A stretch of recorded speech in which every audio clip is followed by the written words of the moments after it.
right, we should be going live, and we are live. Good morning, boys and girls out there in TV land. Welcome to another Jedi Academy. I am your host with the most, Ranger J 1999, part of the RSG crew. And welcome to our Jedi Academy. This is a Q&A show totally devoted to Star Wars Galaxy of Heroes. And the way it works is if you have a question for our great assemblage of panelists, all you need to do is put your question into chat. Make sure you put question in front of your statement, and we will get it scooped up and we will get it read. So there is a time limit. We have 2 hours, so it behooves you to put your questions in sooner rather than later so that we can scoop it up. And joining me today, who will be scooping up the questions and having all the energy because I have none, is the one and only troll extraordinaire, Dr. Finn Medicine Woman. Howdy, people. I am here with tie and everything. I am all professional today. That's right. Finn is wearing a yellow shirt with a tie, so can't hold that against him. Also joining us... Beats, Battlestar Galactica. Real quick, so after this is going to be a long day of streaming. So we're going to do the 2 hours of Jedi Academy. Then after that, I'm going to go immediately into GAC. So we're going to go right into GAC after that. And then after GAC, it's going to go right into the Anakin event. So there you go. We're going to be going right back at it. I'm in phase 4, so we're going to go try to knock that out. So it's... yeah, so I'm sure we're gonna have lots of questions about the General Anakin event. So without further ado, let's introduce the rest of the panelists. You know him, you love him. He's the one and only. He is the Rain Man of Star Wars Galaxy of Heroes, the one and only Warrior from Warrior Presents. This is ASMR Warrior. Don't ever no. No, Warrior. No. Now we're going to watch General Anakin. I think what we're going to do is listen to the rainfall. That doesn't sound like rainfall. You're a very bad man. It's a family show, Warrior. I was like getting a mix between Warrior and Bob Ross during this, and it just made me happy. It's your world. You can do anything you want in it, Warrior. If you say that's rain, we'll call it rain. How are you doing this fine morning, Warrior? I'm doing well. A bit sad that Mick Mole announced his departure from the game yesterday, but I'm also proud of him for doing, what he needs to do for himself. I think it's important that everybody be retrospective often and decide if this is what they should be doing still for themselves or not. If you're not having fun, why are you doing it, kind of thing. So, but I've come to know and like McMull. We've been friends now for a few years. We've met each other multiple times and got to hang out in person together and do videos together. And so I know he's going to keep doing YouTube and do other games and whatnot. But, just shout out to McMull and all of his fans because, for anybody who's watched him for, the last 3 years, they're probably a bit, sad to hear that he's not going to be covering Star Wars anymore. Yeah, it's a sad day indeed. But we wish him all the best. Also joining us today is Sir Loki, but Sir Loki had to go to the yard to go do something real quick, and then he'll be back on. So we've got that. So the sexy Buddha himself will be on soon enough. So we'll get him in here to answer your questions. So that being said, I don't know what's on everybody's mind. Gee, I wonder if could it be the General Anakin event? Warrior, I'm sure you unlocked him, correct? No problems? Yes, I did. And so I worked yesterday from like 11 to 9 at night, from 11 to the board to 9 o'clock at night. And so I woke up, got my family off, and then I went and I played it and I recorded it. And then I ran out of time and had to go to work. So then after I went to work, I got home and I basically did a live stream last night where I played my footage in the background and just kind of decompressed it. So,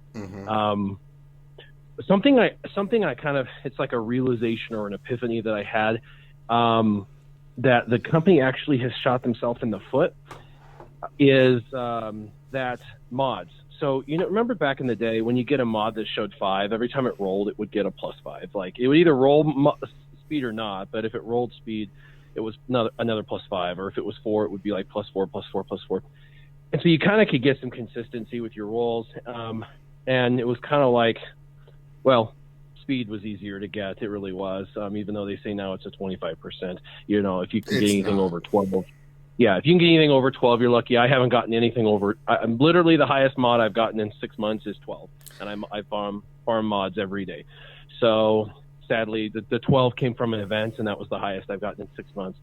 But my epiphany came in that I'm telling people how to mod their characters for this event, and there's a lot of new players and a lot of new whales. These are people that are dropping an enormous amount of money into this game, like to get caught up. And the one thing that they can do, they can get their characters to Gear 13, they can buy that. They can get their characters to Relic 13, they can buy that. They can get their characters to 7 stars, blah, blah, blah. What they can't do is get the right mods. Right. They can farm for mods, they can buy mods, they can spend money on mods, just like the old players did. The problem is the mods are not the same. They're just not the same. Mods today suck 50% worse than they ever did before. As soon as they changed it over, just mods have been terrible ever since. And so, you know, you get that person on Facebook that shows like, oh, I got a 25, you know, yeah, he's the lottery winner. Great. Good for you. You got one. It used to be we all would get one of those like once every 3 months to add to our collection. And then we get like 4 a year and it's not a big deal. I haven't gotten anything like that in, you know, a year and a half. So, unfortunately, I'm telling people, you know, modding prerequisites and like get this individual and this amount of offense and this amount of speed, and with the mods they have, even with their like arena mods, they can't get to these prerequisites because they just don't have good enough mods. And my Scissorman account's the same thing. I look at my mods and I don't really have the mods to be able to probably compete in this event, even if I had every other prerequisite. So I think what's going to happen is new people are going to get to these events by spending. They're still not going to be able to complete it because their mods aren't as good as they need, because they've shafted mods, and it's going to cause the new people to fall away from the game, just like the old people have fallen away because of burnout and time in and things like that. I think the new people are going to fall out because of the mod inequity. Yeah. And I think they're going to have to address mods. I think they are. I think they're going to have to address mods and not just add another mod level, which I know for a fact they're going to do. They got 4 more mod levels. That's not going to solve anything. That's not going to solve anything. He's exactly right. So they're going to have to make it where it's like a fixed. I think that's the only solution, is mods are going to have to be fixed, where, you know, if it shows 3, it rolls 3. If it shows 5, it rolls 5. But kind of like we get 1 Zeta every, you know, time we attempt the challenge now. They fixed that. I think they're going to have to do that for speed specifically, and or just make all speed. It's either a 5 or nothing. Yeah. You know what I mean? Like, it's either 5 or nothing, and if it rolls 5. So you either get 5, 10, 15, 20. Like, it's just, they're going to have to do something, because there's this huge inequity between new players and old on mods, and the new players are buying their way up, and then they're having to face people with a superior mod set, and they can't win. And after losing in the only few modes that matter, they're quitting already. And it's like, these are your brand new whales that you're supposed to be able to milk for 3 years, and now you're getting them to quit, all because of a singular part of the game that you've messed up. So I hope they take a look at mods. I hope they're listening and take this to heart, because I can see the writing on the wall. This whole thing's imploding with all the new people, because they're making a lot of money, and they're making a lot of money on these new people that I'm talking about. So they need to really consider fixing that portion. No, I agree with you 100%, because I do mods every day on the lunch stream. I've rolled hundreds of mods. I've had 3 that went over 20 in this speed, right? Just speed secondary. So if you think hundreds of mods, and I've gotten 3. And this is in months and months time period. That's insane. It's probably thousands at this point that I've done. Because if you think, if I'm doing 9 mods a day per month, that's what, 9 mods times 30, that's 0 to 70.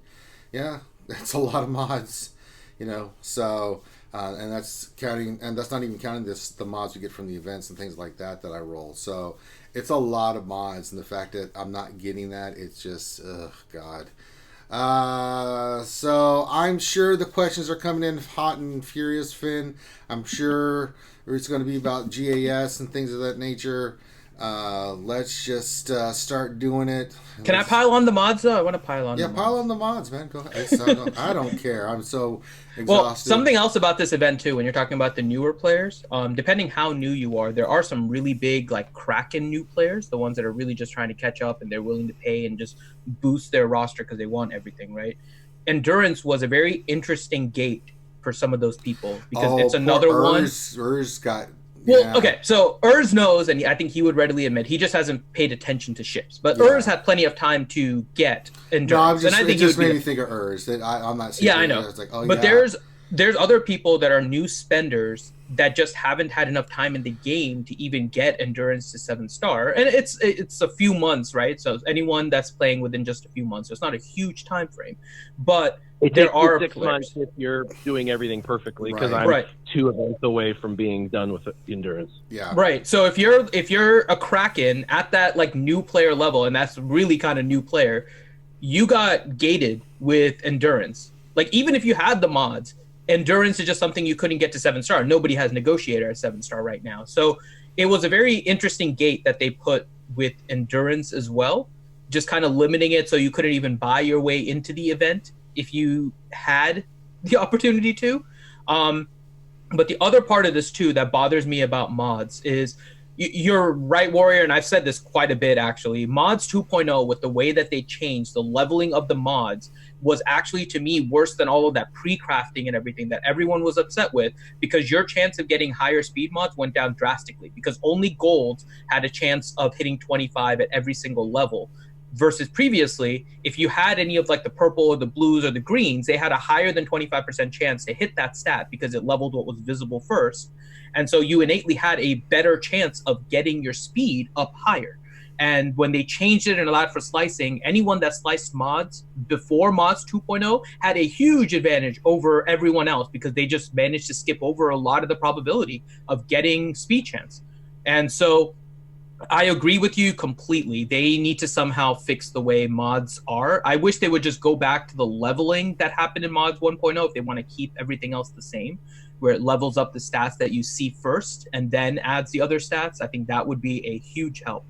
But the other part that bothers me about mods is the mod cap plus their focus on moving away from speed.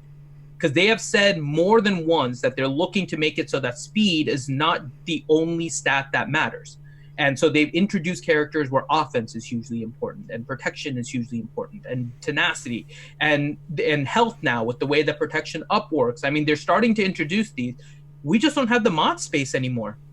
I mean, you try to switch around mods. I mean, Ranger's already full on mods. We saw this yesterday in his stream. You try to switch around mods, you have to spend time either selling or re-equipping mods on characters just to have the space in order to move mods around from one character to another. And it's kind of silly the way that mods are impacting the game and not allowing for enough space for us to actually hold mods in order to have that depth in order to start moving things around. And so I really think they need to address the mod cap more so than anything else, because selling some of these mods, because right now they're not valuable, but then they're adding value to it afterwards intentionally based on what they're saying, that's going to be a problem for them down the line as well. Yeah, and they had 1,000 mods mod cap, and the way that works is you've got all your characters that you can put mods on, and then you can have up to 1,000 to the left that are unequipped. The 1,000 to the left unequipped, when that was launched, there was less than 100 characters in the game. There is now almost 200 characters in the game, and so they have to, at a minimum, double that. They just have to. That's just normal. Like, you know, that's just basic, like, building a game 101. You know, when you create a number of characters, you've got to match it with the number of space for mod capability. All right. Let's start hitting the questions now, Finn. Start firing away, brother. All right. Is Loki back or no? I don't know if Loki's back. I don't know what he's... I don't think Loki's back yet. No, okay, I'm back. Loki's back. Okay, so we'll get you some questions too, Loki. All right. So first question to Loki. Question from Drucifer912. He says, I have a Gear 12 Asajj double Zeta and Droidica, and then a B1 with the Zeta Relic 3, a B2 with the Zeta Relic 2, and a Magna Guard Relic 1. Can I get some pointers on Phase 4? Or Tier 4 of the gas. How many of these questions are we getting at? I'm going to try and... You actually, yeah. You actually have a better team than what I had, I think. So he said his Magna Guard is his relic. Yeah. The problem, so I've been talking to a lot of the skewers in Discord, and my guild mates as well. And what I found in P4 is it's so RNG based. Warrior mentioned, there was or earlier in the stream, there are people doing it with like super low gear P4, and they post screenshots. And man, congratulations to them for getting it. But I got it like in the wee early of morning of Friday, and your team is actually better geared than mine. I only had Magna Guard at gear 12, and I had B. Who's the other one? Oh, Droideka was only like gear 12, and I had to put the Zeta on Droideka. So the good news is at least you got that Zeta, that extra little assist that Droideka does. I think really helped me. But again, the opener is what I found, and the way my guys are modded was I threw a bunch of offense on Droideka and B1. So you want to put as much offense as you can on those guys because they don't crit. You just need that raw damage to get through to hit Anakin. So your opening sequence would be like hit Anakin with basics, from Asajj. I'm gonna assume your Asajj is gonna go first, and then Droideka, and hopefully the other team, the clones and Anakin, start hitting your Magna Guard, because Magna Guard has to proc his taunt. I think that's the big RNG factor, at least in the opening, and that's so he can be the punching bag while your guys are doing their basics on Anakin. So I wouldn't do the AoEs yet until at least you get 5s down. So that means you got to take Anakin down. He's got to do his little, he's gonna sit down, and then you can go after the clones. And then the kill order I did 5s, the ARC Trooper, Rex, and Echo. And what I ended up doing was I ended up putting enough offense on Droideka, B1, and Asajj to where within 3 to 4 turns you can hit Anakin down consistently and then go after 5s. Like, you want to save the big hit for 5s from Droideka, so you don't want to use Droideka's specials yet.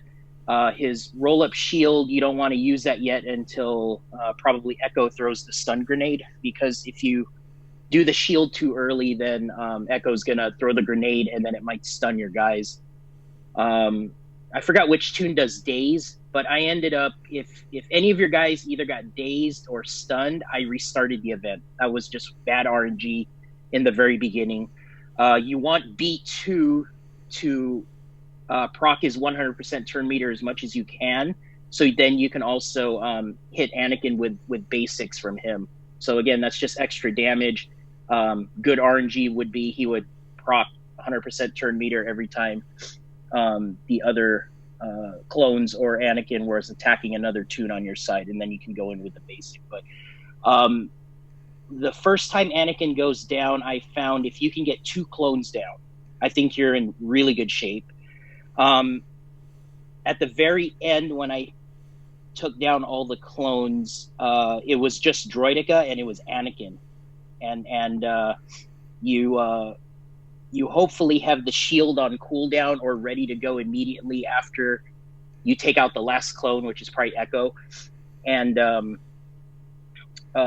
you want to proc that shield as fast as you can when it's you versus Anakin, and then save for the big hit, because as long as you got the shield up, Anakin's gonna dance around and twirl and hit you, and it's not gonna do anything to your Droideka. So Droideka is I don't know anybody that beat it without Droideka in the end. I haven't seen any screenshots yet. I haven't seen any videos yet, but everybody had Droideka in the end, and that was like the final hit at least for me. That's a lot of info. I'm just kind of going off the top of my head and remembering what I did, but the opening sequence is probably the biggest one, and daze and stun are just terrible. and they'll stop I the agree team. with And everything that you said. Yeah. Absolutely. The only two things that I didn't hear that I've heard people do is one, Asajj having high offense as well, because she can tear through that protection a little faster. There's 3 high offense characters, which will help you drop faster. Yes, get 2 killed. You can kill 2 in that first drop of cover. You should be good to go. And then lastly, a lot of your characters have a decent tenacity, around 40%. If you throw a tenacity cross on any of them, that tenacity cross plus their base puts them around 70 to 80, which was enough to resist most of those debuff attempts, and it helped people get more consistent and less attempts needed. So you might consider throwing a little tenacity cross on if you're under geared. Under geared is in like gear 11 and 12 versus like gear 13, because once you hit gear 13 you kind of have a base of 70% on most all the characters. Asajj, thanks for reminding me on that. Asajj, actually, once you get 1 clone down, I think Asajj is unique as she gains 25% turn meter when an enemy gets defeated or something. She becomes a turn meter train. She's super slow in the very beginning. I don't know why. I mean, she's like the fastest one, I think. But for some reason, she just sits there. And I think it's because when B2, correct me if I'm wrong, but I think if B2 does a debuff, he should be giving turn meter to the other droids. So maybe that's why they go faster. But she, for some reason, once you get 1 clone down, she becomes a turn meter train, and then you can start doing the AoE with her and all that. And her basic stuns, and she's really valuable. The tenacity set, actually, I just remembered on my droideka, I'm fortunate enough to have a tenacity set with all offense primaries that I kept. So I used that on my droideka, where I actually had 3 offense primaries on my droideka, but it was a tenacity set. So I had offense arrow on him, triangle and cross, but then I had enough tenacity, again, like what Warrior said, to resist the daze and the stun from the grenade. It took me, I don't know, 2-3 hours to do it. And every time my guys either got dazed or stunned, I restarted the event. I didn't even think about it, because I don't think you can power through that, especially if B2 gets dazed, because you need him to always get 100% turn meter and proc. So all right. Anyway, that's all I got. It's a lot. Yes, it's an interesting event. All right. So next question for Warrior from Snakes1594, and the question is: I am nowhere near getting General Anakin, but I am wondering, anyone know of counters yet, and why does my Traya have another ability placeholder, possibly incoming ability for counter? So they said that the placeholder card was an accident, like, it was just no big deal, whatever, it accidentally happened, whoops, it was something with the coding or whatever, blah, blah, bullcrap. I think that they often roll things out buggy. That's just the way they are. They don't catch everything. They let the community catch it, and then they go backwards in hindsight and take it out. I think that they're already starting to forward think about abilities for Relics. Because that's the next cash cow, is going to be the new abilities. And those new abilities are going to be how they create balance in the future. So if they see a particular team is just too powerful and they need to tweak it, they'll put an ability on a character that will overcome that a character that you're having a problem with. I believe Traya has been just out of the limelight just long enough that she's probably the first character they're considering. And they were wise enough to put placeholder for her ability in the game coding for now, while they work on it in the different build. I know that just from being in developer builds many times over from beta and things like that, or when we test stuff, there's almost always things that come out in the future that will show in beta as placeholder or whatever, because they don't want in our build for us to see what it is they're working on. And so I think they're going to go backwards and like remove it and say, yeah, that was a weird glitch or something, and they're going to dismiss it. But I think she's the very first character that's going to get an ability. I truly believe that because just of the past experience of using their builds and seeing the different level of builds. I mean, I've been on 3 builds at one time before, where I was on beta, a build that was kind of like a beta plus, and then also the regular game. And you can see the layers of access to the new information that is restricted as you go down the line. So I think that was a whoopsie. It got in there somehow. Everyone knew that they're going to get abilities eventually. So I don't think that's, unusual. I think the only thing that might tell people is you might want to get down the road sometime in the next 3 to 6 months her relics to tier 7, so you can unlock that ability when they roll them out. And I do think it will be an ability. I don't know of a counter yet. I do have a guy that's got a 7-star Relic 7 4 Zeta Anakin, and he's really friendly with me. So yesterday he knew I hadn't climbed to first yet, so he sat in second place. And then I got first last night, but I'm a bit nervous about it because I haven't had a chance yet to fight that team, but he's got everybody else Relic tier 7. So it's just basically a completely and utterly maxed out future meta team. And he had, in 24 hours, he's been sitting in second place. So these people are either just flat out afraid to try his team, or they're not able to beat it. One of the two. Either way, it's a success for what they're trying to do. So I'm interested to see kind of, what people come up with. I know our first inclination was, a Traya team with maybe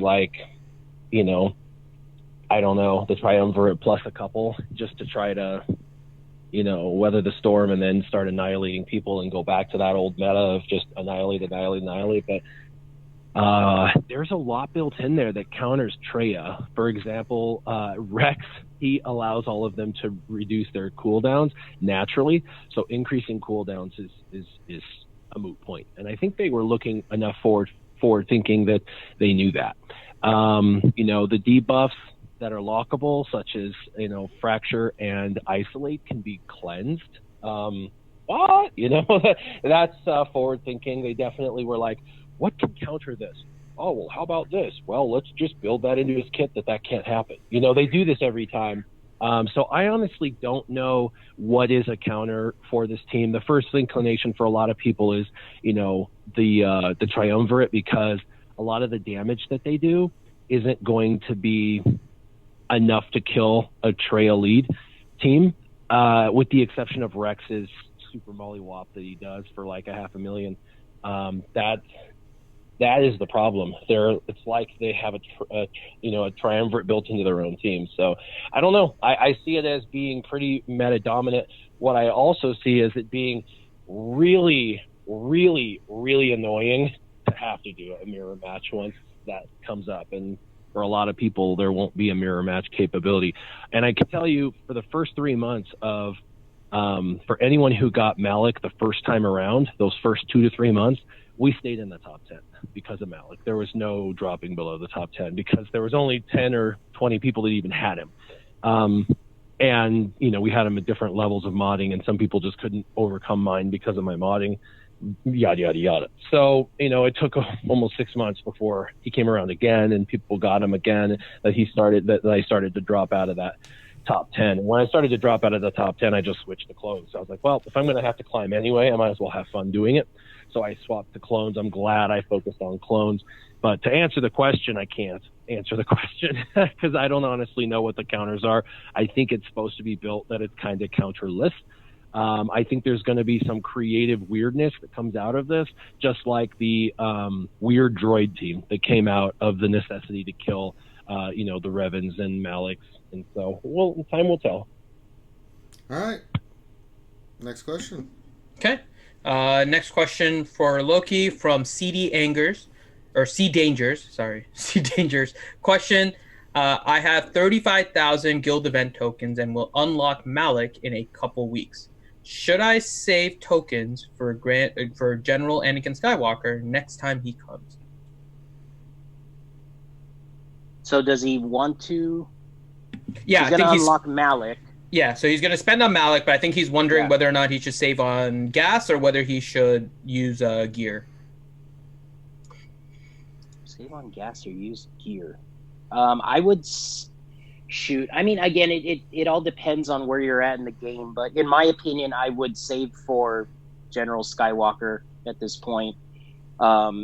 So stay on course with Malik, get him all done, and then go to General Skywalker for sure, and then just farm the gear that you can farm, and depending on what General Skywalker is probably going to come back in, I don't know, 4 months or something like that, 4 to 5 months, 6 months, I don't know. They're going to ramp up for episode 9 soon.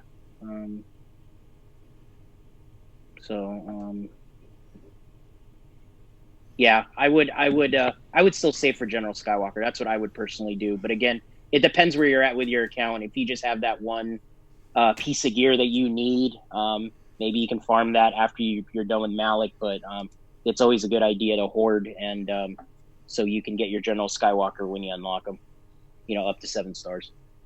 So let me ask this, and I'll ask this to Warrior first, and then Loki, you can chime in, because this is another question that's come up in the community a lot. What are your thoughts on them using Guild Event Token 1 as the currency in order to get gas shards? Because there's a lot of people that are upset about it because they lose another place to farm gear.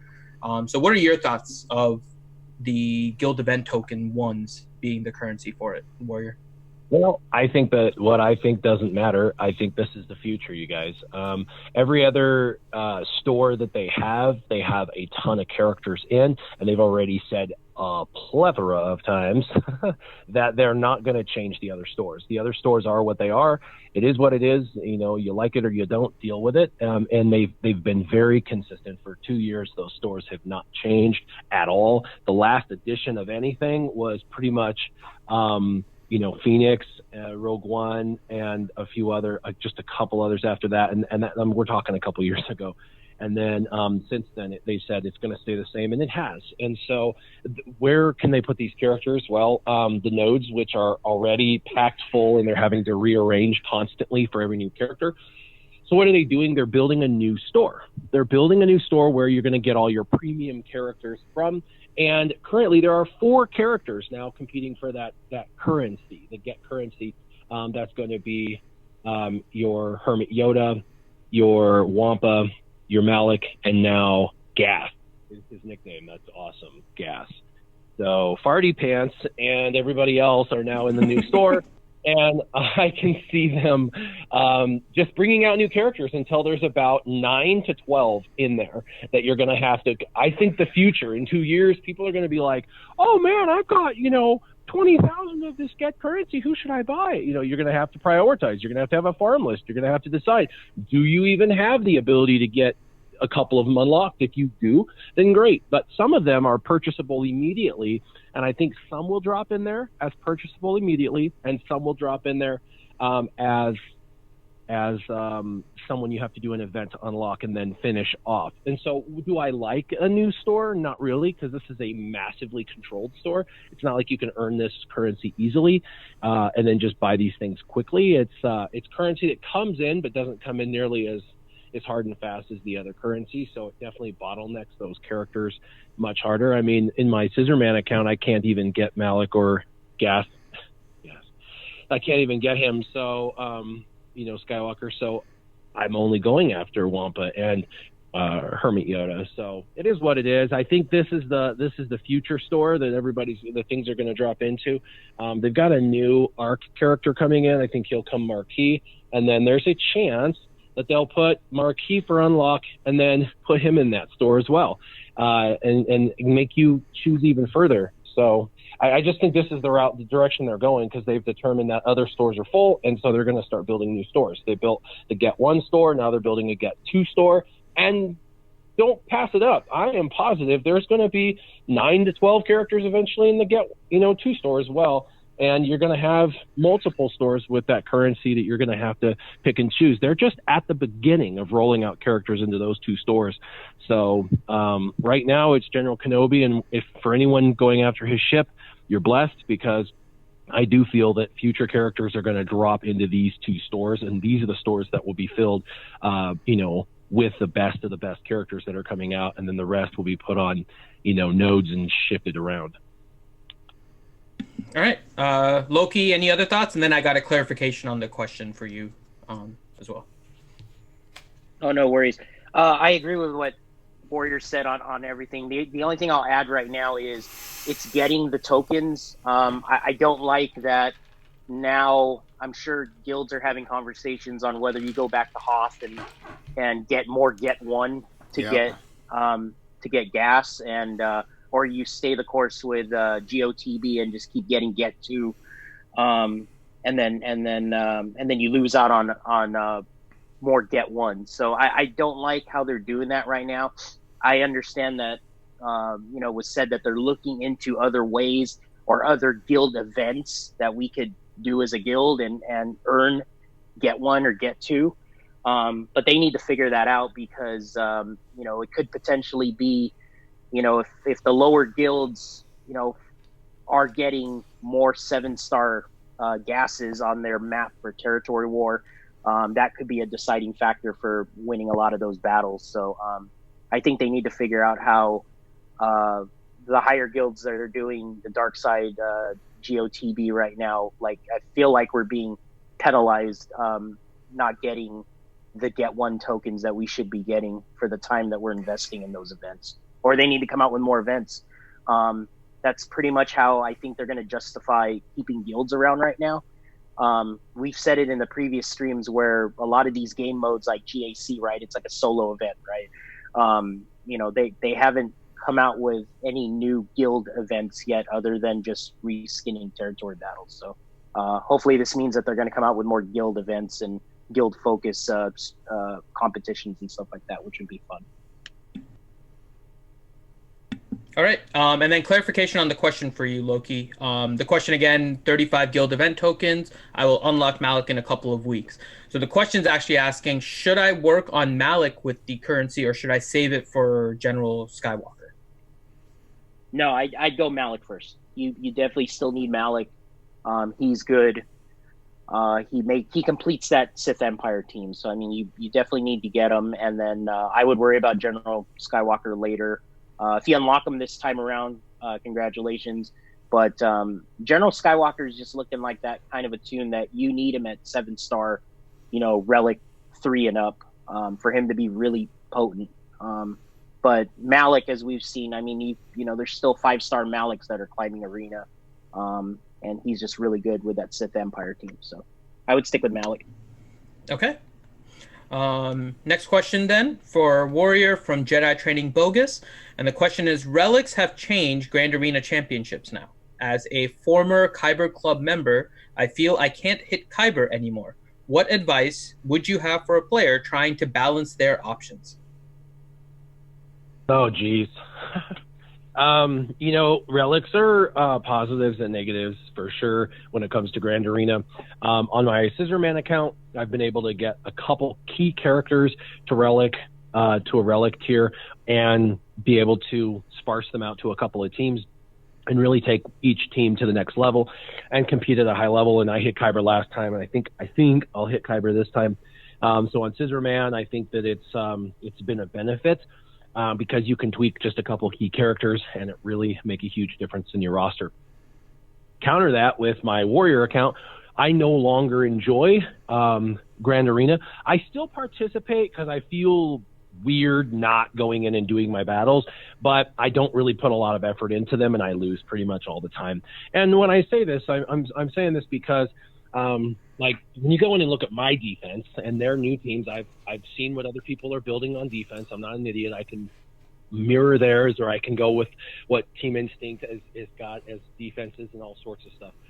But not only was mods a difficult thing, but a lot of the characters, you just tick them over to tier 13. Gear 13, and it doesn't do anything. It adds 240 to their GP, and then they can put them to Relic tier 1, and it adds another couple hundred. So for like 400 GP, which is virtually nothing, it's like one piece of gear, they're able to take all their Gear 12s to Gear 13. And I mean, it costs a lot of money because those Gear 13 finishers and all of that you can farm for, but now you can buy them like all 50 at once. Kind of crazy. But everyone I'm seeing, their teams, every single defense team, 8 teams, 8 times 5 is 40.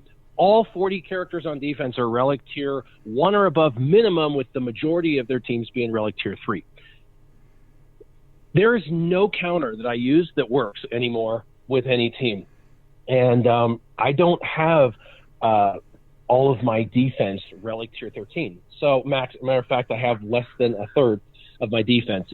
And the reason is the majority of my characters I've relicked are, characters that I'm using for offense or for ships or for, I'm told by Team Instinct, hey, this is a particular thing you're using in territory wars. So if you can get these two to relic tier 3 and this one to relic tier 5. So I'm kind of following, honoring the team and what they want. But it takes me a while, like a minute to get, I've got 2 characters I'm working on at any given time to get to gear 13. And I'm working on 2 characters at any given time to raise the relic level. And my goal is kind of relic level 3 for most characters. It takes me a while. It takes me a couple of weeks, about a week for a gear 12 and to go to gear 13, about a week to go to 1 relic level up. And I'm just finding myself getting outmodded, outmatched. Relic tier 1, gear 13, mods do a lot more. Just the percentages the amount goes up drastically because of what was been added and the additional speed from the gear 12 finisher and whatnot. So I don't know. I just find myself trying to use very solid counters that no longer work anymore, and I'm finding myself having to do 2 and 3 battles to clear, and then not having enough teams to clear, and it's and then they're clearing me easy because a third of my characters are relic, and the other third are just gear 12, which looks really sad. You go over and look at their team, and everything on their defense is glowing and says a 3 or 5 or whatever, and then you go to your team and everything's still gold, and you're like, okay. Anyway, I'm not enjoying it anymore. Relics have ruined it for me on my main account, but the same thing is opposite for my Scissorman account. I'm running into characters that are relicked and I have a couple on my own, and it's posed a new challenge, but it's been an interesting and fun challenge. It's just weird how relics can impact the community totally differently in different ways based on where you're sitting in the in the spectrum. Which is interesting because, to exactly your point, so I'm like 4.9 million, right? But my roster is heavy with gear 12s primarily. And I feel less inclined actually to take characters to gear 13 and relics specifically for what you're saying about your warrior account issue, which is just constantly facing the like relic up teams and having it be more difficult and your counters not working. I'm just like, I'm going to take more characters to gear 12 and just keep my roster balanced, and I'll take what I need to for like GOTB and stuff up to higher level. But other than that, I'm just going to like slow play and just work on the characters I like slowly and get them up to gear 12 first and then go back for gear 13 later. So kind of interesting. Even at a higher GP than your Scissorman, I'm kind of taking a similar approach just because I don't really want to face that relic wall. Exactly. Well, and the other thing is if you had a mod disparity, so I know a lot of people personally in MAW and in Team Instinct, the top 2 conglomerates that have spent $100,000 on mods, like just mods, just buying mods over the first three or 4 years, which is nuts. Which is a lot of money to invest in one aspect of a game. And they've got, 250,000 in the game, but 100K on mods, and they brag often about how they got a third of their income invested in this game in mods. And it's like, that's what I'm facing at the 6 million GP level. And I never spent that kind of money. Like, are you kidding me? I mean, I've made a little bit of money on YouTube, and I've spent some of that money from YouTube onto the game to unlock and open and discover and explore for the community through my account, and it's been fun to be that kind of guinea pig for the team, but I'm not as spendy on stuff. So, but relics exacerbate all of that, because if they had 60% defense modded on their L3, they now have 78% because of relics, and what was something that was a difficult team to beat but doable, your counter no longer works. Your counter just no longer works. That extra almost 20% defense add because of the percentage boosts with relics just makes it an impossible team now. And you're like, oh, so now you have to switch all your counters. So all your counters have to change for every character. And while that works, you can change counters. There are some teams that just the modding is high enough that I'm like, well, I have to have my only counter that was going to work is Treya. And I've got 3 teams now I got to take out that require Treya. You know what I mean? And I don't have 3 Treyas, so there's my problem. Yeah. And Calter in chat, Calton makes a good point. He said that's because Scissorman account started with the knowledge that roster focus was important, and that's true. And that's exactly why we do these kind of live Q&As and stuff with you guys. So hopefully you guys also get that knowledge before you start, and you can maximize and min-max as we all try to do in these kind of games. All right. So next question then for Loki. Question from What Else 73. He says, seems you wouldn't want to put an Omega on Fives' ability for him to taunt if no one else is taunting. So what are your thoughts on Fives? Do you want him taunting or not? An Omega or Zeta? Is it Zeta? Bro? I think the taunt is actually Omega. Oh yeah, I'm reading right now.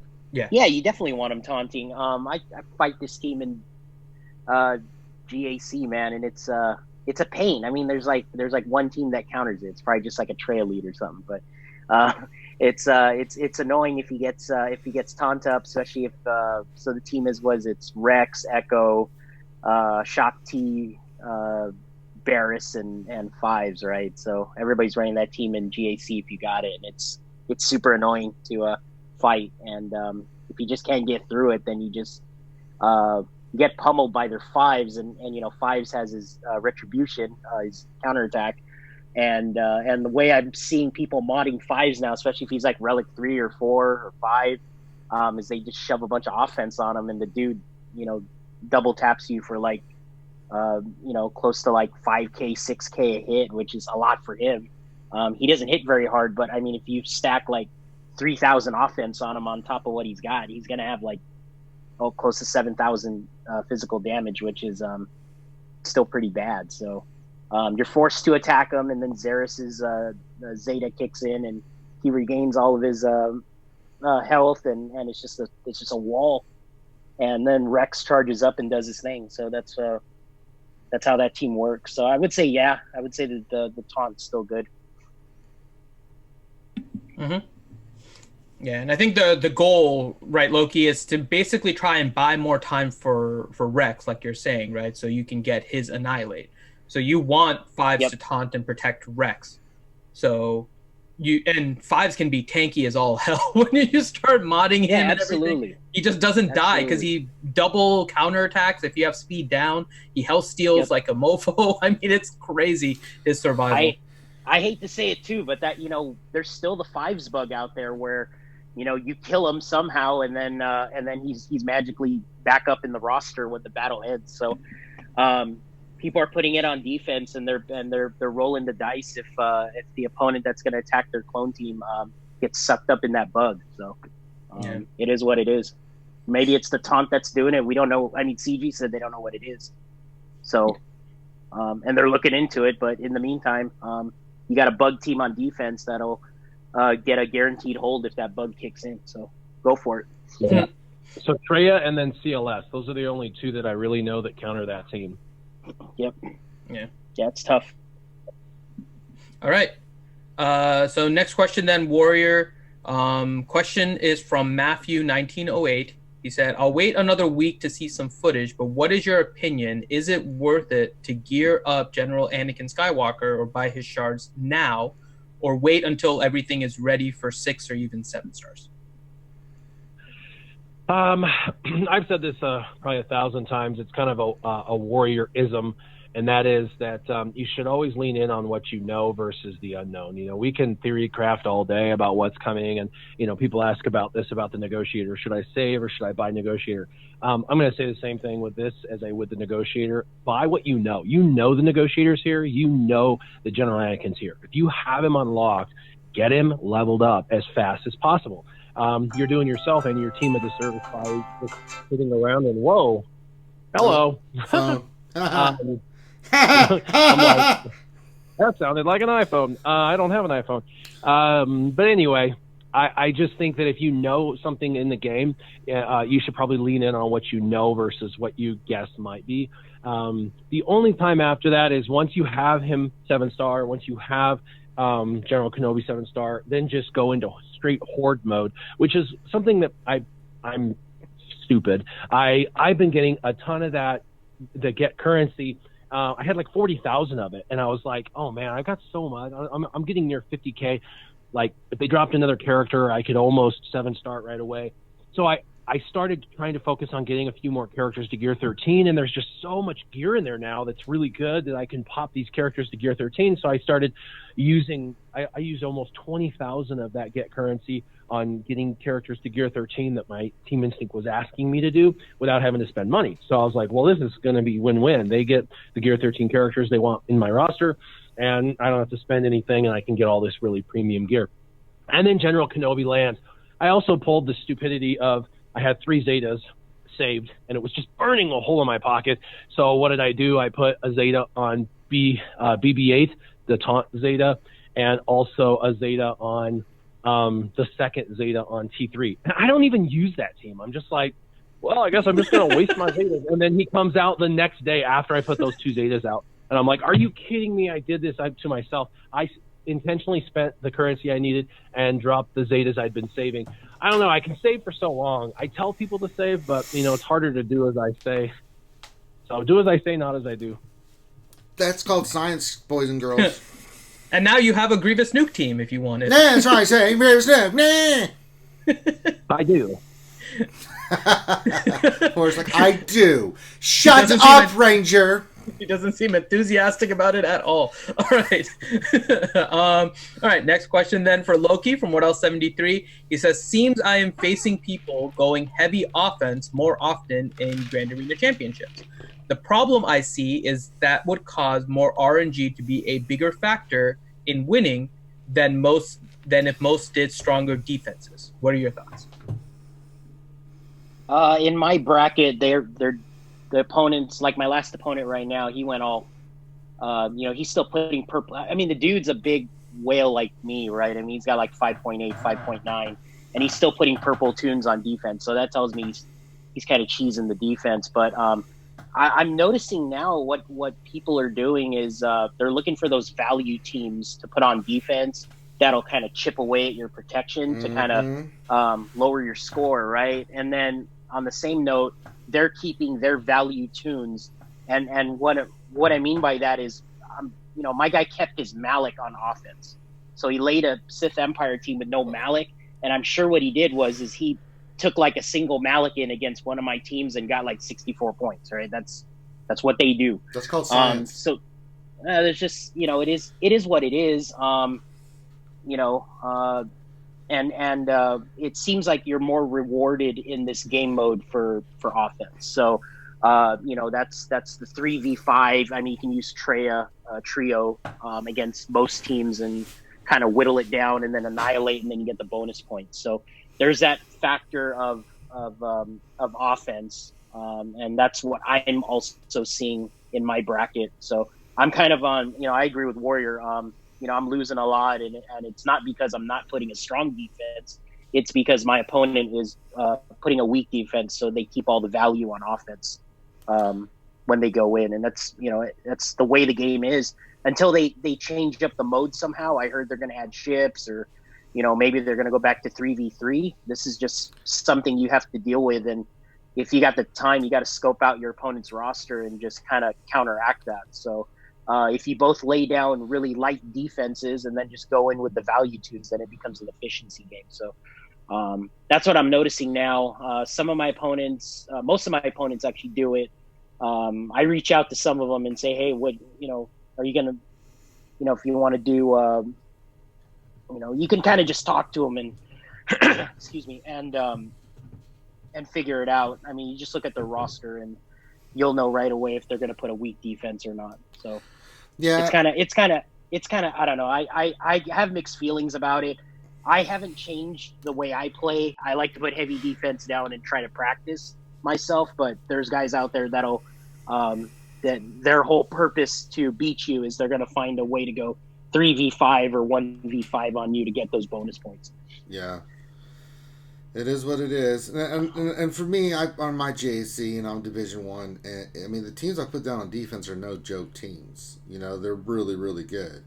And I changed some stuff up because, on defense I finally put the clones down, and Lo and behold, they got me 2 defenses. But the teams I put down, it's like Night Sisters, the Clone Team, Bounty Hunters, Geos, Grievous. I put a lot of good stuff down on defense to where if they can beat me, they beat me, and if they do beat me, they're not going to be sitting pretty, and it leaves me enough for offense. So.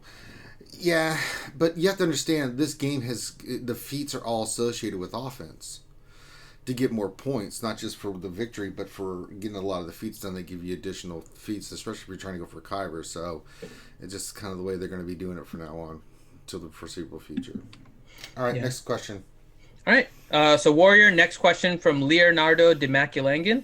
And the question is, how long do you think this game will last? The burnout is real, and these kind of events are killing the fun in the game.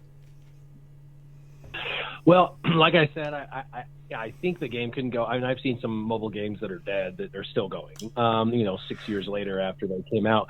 One of those games I used to play, it's called Stormfall Rise of Valor, and I used to play that all the time. In fact, I was huge into that game, and you can still download it, play it, and it's still got an extremely active, guild base. But it's being ran off of just like 10,000 whales, and that's it. And everybody else that's just playing is just playing for fun, free to play, and they're joining those guilds. And you can see kind of it's just on cruise control at this point, and those people are just playing through pure addiction. That's going to happen here too. Eventually, it's just going to be a game that goes kind of indefinitely on cruise control, and there'll be a set number, probably about 10,000 whales that'll kind of keep this thing alive. And they're going to just keep, the development team is really huge. It was very large when we were down there. I mean, it was like 40 to 70 people, and I think they're down to about 10 people probably working this game. And the rest are working on the new feature that the development team is working on, because they're a developing company, right? They're not, Capital Games is not Star Wars. They're not, EA. They're not anything. They're Capital Games, and they've made a dozen games in the past, and they're moving on to another game. So because of that, you're going to see less and less effort being put into the game over time. They're going to keep it alive for as long as possible, and if you enjoy the game, you're going to continue to play the game for a while. But I think you're going to start to see what you've been seeing, what the community has been seeing for the last few months to a year. It's going to just continue to slowly kind of slip downward. We're going to see a lot of the newer people quit probably though because of the mod issue. Like I said, once they come to a realization that that the deck is stacked against them and that they spent all that money to get to the top to find out that they will never have the mod comparable to their competitors, they'll realize they're set up to lose always, and they will be de-incentivized to spending because of an unfair structure. And that de-incentivization is funny. This is the only game in the world I've ever played where they de-incentivize you to spend. I've had it happen so much where I either don't spend because I have no reason to, or if I do, it's painful. It's not fun. It's supposed to be a dopamine rush. We're supposed to enjoy it, and this is one of the few games where I find myself, if I do spend any money like on Relics or something, it's not because I want to. I'm not enjoying it. I'm actually having associated signs of guilt and things like that, and that's not healthy for the game, for us, or for the future of the game. So yeah, I think it's going to be around for a while, but I think everybody in the community just needs to kind of relax and take a step back and reassess life and what's priorities, and just kind of try to enjoy it. And if you don't enjoy it, do what McMole did and walk away. There you go. Mm-hmm. Next question then for Loki. Question from JLY9, and the question is, I am not getting General Anakin Skywalker, so I'm running Shock T and Rex lead clones depending on the game mode. What is the Zeta priority between Echo, Fives, and Rex for those teams? So what I did was I did Fives new unique first. I had his other Zeta from a while back, the first Zeta. But I would do his new unique first. I would definitely run Rex lead. I like Rex lead the best out of that. So I would do the Fives new unique, then I would probably do Rex's. And did he say he had Shock T's? Yeah. Yeah, he switches between a Shock T lead or a Rex lead, depending on the game mode. Okay. Does he have Shock T's unique, does it say? No, he did not Double say Zeta? anything about It was the about, Shock it was about the fellow So- first. So you're definitely gonna need Shock T's unique, but I'd probably put her as the third Zeta for the unique. But that little retribution kick is really nice. And then I would probably circle back and do Five's original Zeta, and then I would do Echo last. That's my opinion there. There you go. All right. Next question then for Warrior. Question from Grim. He says, anyone else getting force closing or freezing during combat missions in TB? It started with this last patch, was working fine before. I've not heard that or seen that personally, but every time they build out a new UI and the game gets more complex, older devices will become harder and harder to operate. I noticed that on my S10, I have no issues with the game whatsoever, but the game is kind of laggy, just naturally laggy, just because the game's now laggy because of how much they've put into it. But on my S7, because I have the S7 for my Scissorman account, and it's not on, it doesn't have like service. It's just the old S7 I used to use. I'm using it as like an iPad or something, but it's just the S7 on Wi-Fi. And that phone, my God, playing on it, even with it emptied out and factory reset, everything is so super slow and twice as laggy, just because of the processor and rendering speeds and all that phone has in comparison. So I think that they every time they launch the new updates, it's going to get worse and worse for the older devices, and you will either have to go emulator based, where you can emulate on a good laptop or something like that, PC, or you're going to have to get a better device because they're keeping it really, really, really, really high end with the requirements. And even if it's physically capable of being ran on an old phone, it's not a good idea. All right. Do you find it disappointing? I know we were talking about mods in terms of this game and for newer players and stuff, but they've definitely put a value on a lot of these different game modes, and disappearing buttons, inability to do stuff. I had a guildmate actually that had this happen to him, where his game actually froze up just before he got the final kill in wave 404, and he sent a screenshot like his game is just frozen. And he has 4 of his characters left, and there's 1 toon left in phase 4, in wave 4 of his combat mission, and it ended up giving him only credit for 3.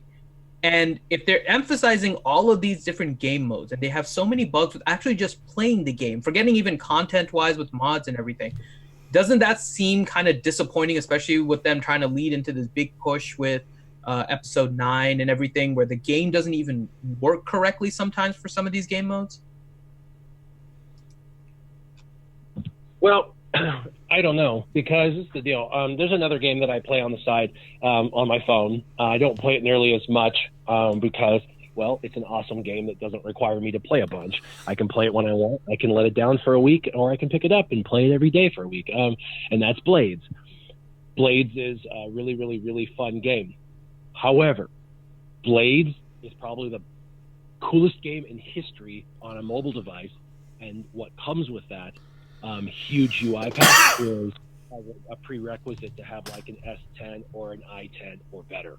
Like you got to have like an i10 phone or an S10 phone or above, or you can't even run the game. Like I have a lot of friends, I'm like, you should play Blades, and they're like, I can't. I physically can't. My phone doesn't even allow it because it's not a compatible device. And they're on like an S8 or an S9. I'm like, really? Wow, okay. So it's one of those things where the more, like I said, the more they build into this, the more they're going to restrict and bring down their clientele base. And this is the funny thing, you can say it's a free-to-play game, but if it's a game where people have to have $1,000 device to play it, you're going to lose those people. And if it gets glitchy enough, people are just going to say, I'm not going to sit here for 15 minutes on a load screen. I just can't do it anymore. I'm just going to uninstall and call it a day. So this is another thing that's going to happen, that's kind of, they've got to be careful how much layering and UI they're adding and stuff. And I don't know. It's just so large. The other thing that you might consider doing, and I do recommend this for anyone that has a cell phone, period, you should never have more than about 50 apps on your phone. Every app has background processes that you can manually turn off and stuff. But once you get over 50, your processing speed slows down on any device, even if you have a really nice device, because you have a bunch of apps fighting for that processing speed, even background speeds. And then the other thing is it is good to delete apps completely from your phone and reinstall the newer compressed version. So when they build a game out, they put it on your phone. It has so much memory, and then the update, and that's more memory, and then another update, and that's more memory, and that's another update, another memory, and your downloads all have to merge and meld and work. If you delete all of that, you can download a new version that has everything that those 19 downloads had at a much smaller fraction of the size.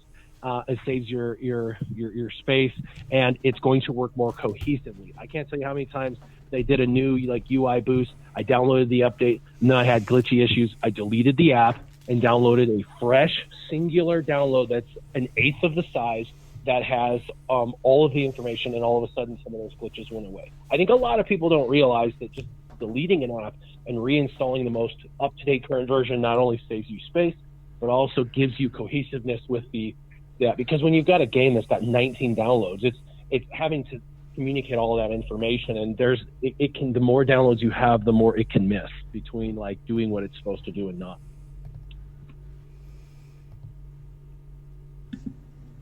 All right. Did Warrior cut out there at the very end, or I think that was it? No, he was there. Yeah, okay. I just wanted to make sure. It sounded like it abruptly ended. Okay. No, it didn't.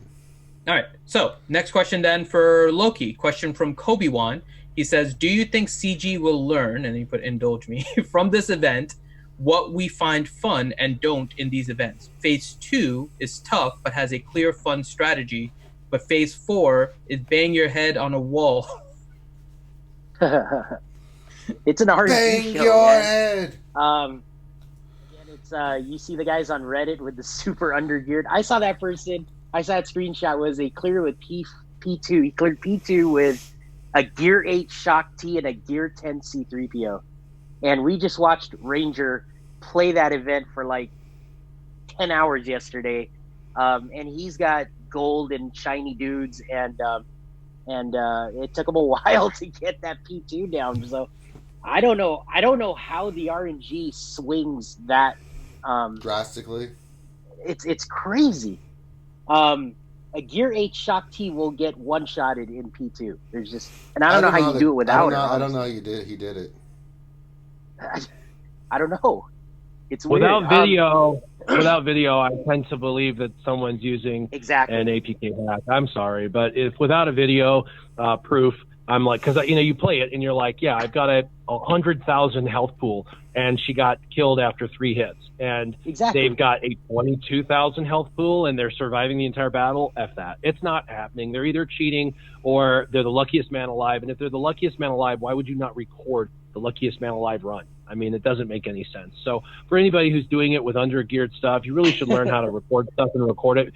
1, for the benefit of the community, and 2, it'll make you famous. So you should do that. But I'm sorry, I'm a bit of a skeptic. If you're doing these events, that is why my Scissorman account, I record all those all the events, and I'm showing you oh, I did that event with Gear 8, or I did that event with all Gear 10. I show them that because I want them to know what's the realistic bottom, and then how many attempts it took me versus these people that are in there yeah, I did it with Gear 6. It was easy. You're like, emulator. Yeah, so I hopefully, I'm sure they're learning that it's probably one of the best cash grabs they've probably had in a long time. Just throwing the packs in the store and then throwing this big RNG show at you, and seeing if people are just going to muscle through it or they're going to get lucky, right? And that's hopefully that isn't the direction they're going to go. But I have a feeling, this is probably successful for them. After seeing all the people on stream and spending money to top off their tunes and gearing them and stuff just to be able to unlock this guy, this General Skywalker. But even for me, I mean, I tried to replay the event because they they let you replay the event, and it's just stupid. Like I'm, I mean, I played it and I was like, oh my gosh, I can't believe I actually beat it the first time, you know, and I can't even replay it and duplicate what I did. It's not consistent, so I have to spend another 4 hours replaying it just to get a video out of it. But it's I hope that they go back to the Malik. I mean, at least Malik had strategy the whole time. It had a pattern. And maybe they don't want to go to, you know, to pattern based. They just want to make these events where it's all RNG based. So I hope they don't go this direction, but I have a feeling they will, is I guess what I'm trying to say. Yeah. All right. Yeah. All right. Next question for Warrior from C Dangers. Will CG ever introduce a character that gains turn meter based on defense? Could this make defense mods awesome? That right there is probably the coolest, most ingenious thing I've ever heard. And if CG's listening, they need to take note. Basically, any stat that sucks, they need to incorporate it into kits that convert it to something cool, because that's going to bring about that viability. But the turn meter gain per, like, you know, for every 10 defense, they get 10% turn meter or something crazy like that, or even 2% turn meter for that matter. You could stack a tank and make it could have a tank that's just like super fast in the background, just like boom, boom, boom, taking turns nonstop. It would make for a super, you know, irritating tank to have to deal with and whatnot. And I think then people would start to mod in different ways because they'd realize there's some characters they could get additional turn meter by just adding that. So that is probably one of the most creative things I've ever heard. I would take that to the forums. I would actually post that publicly on the forums, and make sure that it gets in front of the developer team, because they're always looking for creative solutions to try to, you know, balance certain things in the game. And that is one that I've never heard of before that I would say is amazing. There you go. And I agree. I saw that question. I'm like, it's a defense-based question. I think Warrior is going to like this one. All right. Loki, next question to you from Fat Tony 99. He says, was gating General Skywalker behind guild event tokens a poor business decision? I could spend a couple hundred more, but I don't see the point currently because I don't have the guild event token saved. So why would I get General Skywalker now instead of the second time? Yeah, you brought up a good point. I was chatting with a few people, and I think I got guys in my shard right now. They got 5-star, 6-star gases with 4 Zetas on them. They're getting knocked down in arena because everybody wants to try out that team, but it's I think, again, he's really going to shine at 7-star, Relic 3 and up. And then he's got to have all the supporting cast. I think he's got to have the ARC Trooper with him. That little turret thing, if that's the way the turret's going to work, like in the event, that thing's going to be super annoying. And it definitely needs to be on the team with Anakin as well. So you bring up a good point. You're probably going to need a 7-star General Skywalker with the ARC Trooper and, you know, all geared up and reliced up as well to make that team complete. So yeah, they I think they throw it in the store to give it the illusion that it's free to play, so nobody can complain that, oh, you know, free to play is at a disadvantage. You know, whenever you throw something in a store and there's like currency and you can see it, then they'll be like, see, we threw it in the store and it's free to play. I think that's what they do, and they probably, you know, I'm just speculating, but they probably want to do that so they can slow the farming down. So if there's any bugs related with General Skywalker, they only have to address a small amount of people that actually hoarded all the get ones and got him the 7-star and then complaining that he's not working as intended. So they can go in, fix it real quick, as opposed to addressing a whole community that unlocked him and has him at 7-star and relic him to 7, and then he doesn't work, right? So that's my speculation, but I think that's one way to slow down and help with the crowd control on that and the damage control. So for anyone that gets him though, so I was looking at it too, right? And if you're going to be stuck at 5-star for a while, that I understand that. And you may not want to put it in your arena. You may not want to actually put it on defense and GAC or anything. It does seem like a pretty solid team, even with 5-star, if you have like the Zetas and him at gear 11, to the Night Sisters, because they don't revive anymore, so zombie's not going to work. So is it worth it to get him now just as for GAC purposes on offense as a new counter to Night Sisters potentially? Yeah, absolutely. I mean, if you can unlock them and you got the resources to unlock them, go ahead and do it. There's videos out there right now using them on the Jedi Knight Revan team with the other Anakin. So you got 2 Anakins on the team. That team looked really good, and you got 2 of the big damage dealers, DPS dealers, to maybe counter a Sith Empire team or something on defense. So outside of the 501st, I think he's a viable Jedi as well, and he complements the Jedi Knight Revan team, or you can construct another Jedi team, maybe a Bastila lead or something like that with him. And at 5-star, 6-star, 7-star, with only 1 or 2 Zetas, he's definitely viable in that position. I don't think he's viable yet as a 501st, simply because you're missing the ARC Trooper and then the Relics. But yeah, you bring up a good point, and I think he'd be pretty solid on offense at 5-star. Yeah. All right. So really quick, as we're a little bit more than halfway done here, thank you everyone that's currently watching. We have 153 watching, so thank you guys very much. We have a bunch of questions queued up that we're going to start getting through. But if you guys can take a quick second, give us a thumbs up, hit that like button, and if you haven't, subscribe to us as well as all of the people on the panel. They're in the description of the video under the crew. Make sure you visit their channels and hit that subscribe button on their channels as well. All right, so let's go now to Warrior, and kind of a lead-in from that last question from Aparengo. His question is, what is the Zeta order for General Skywalker? I had the 4 saved, but I had to use 1 for Jordica, so now I have 3. All right, hold on. So that's a good question, and I don't think a Zeta order has been established by anybody. And watching my Team Instinct Zeta it's apparent nobody knows, because everyone's doing different Zetas. But he's got a natural ability to do a couple of, like special 1, then special 2, or special 2, then special 1, to take a couple of turns.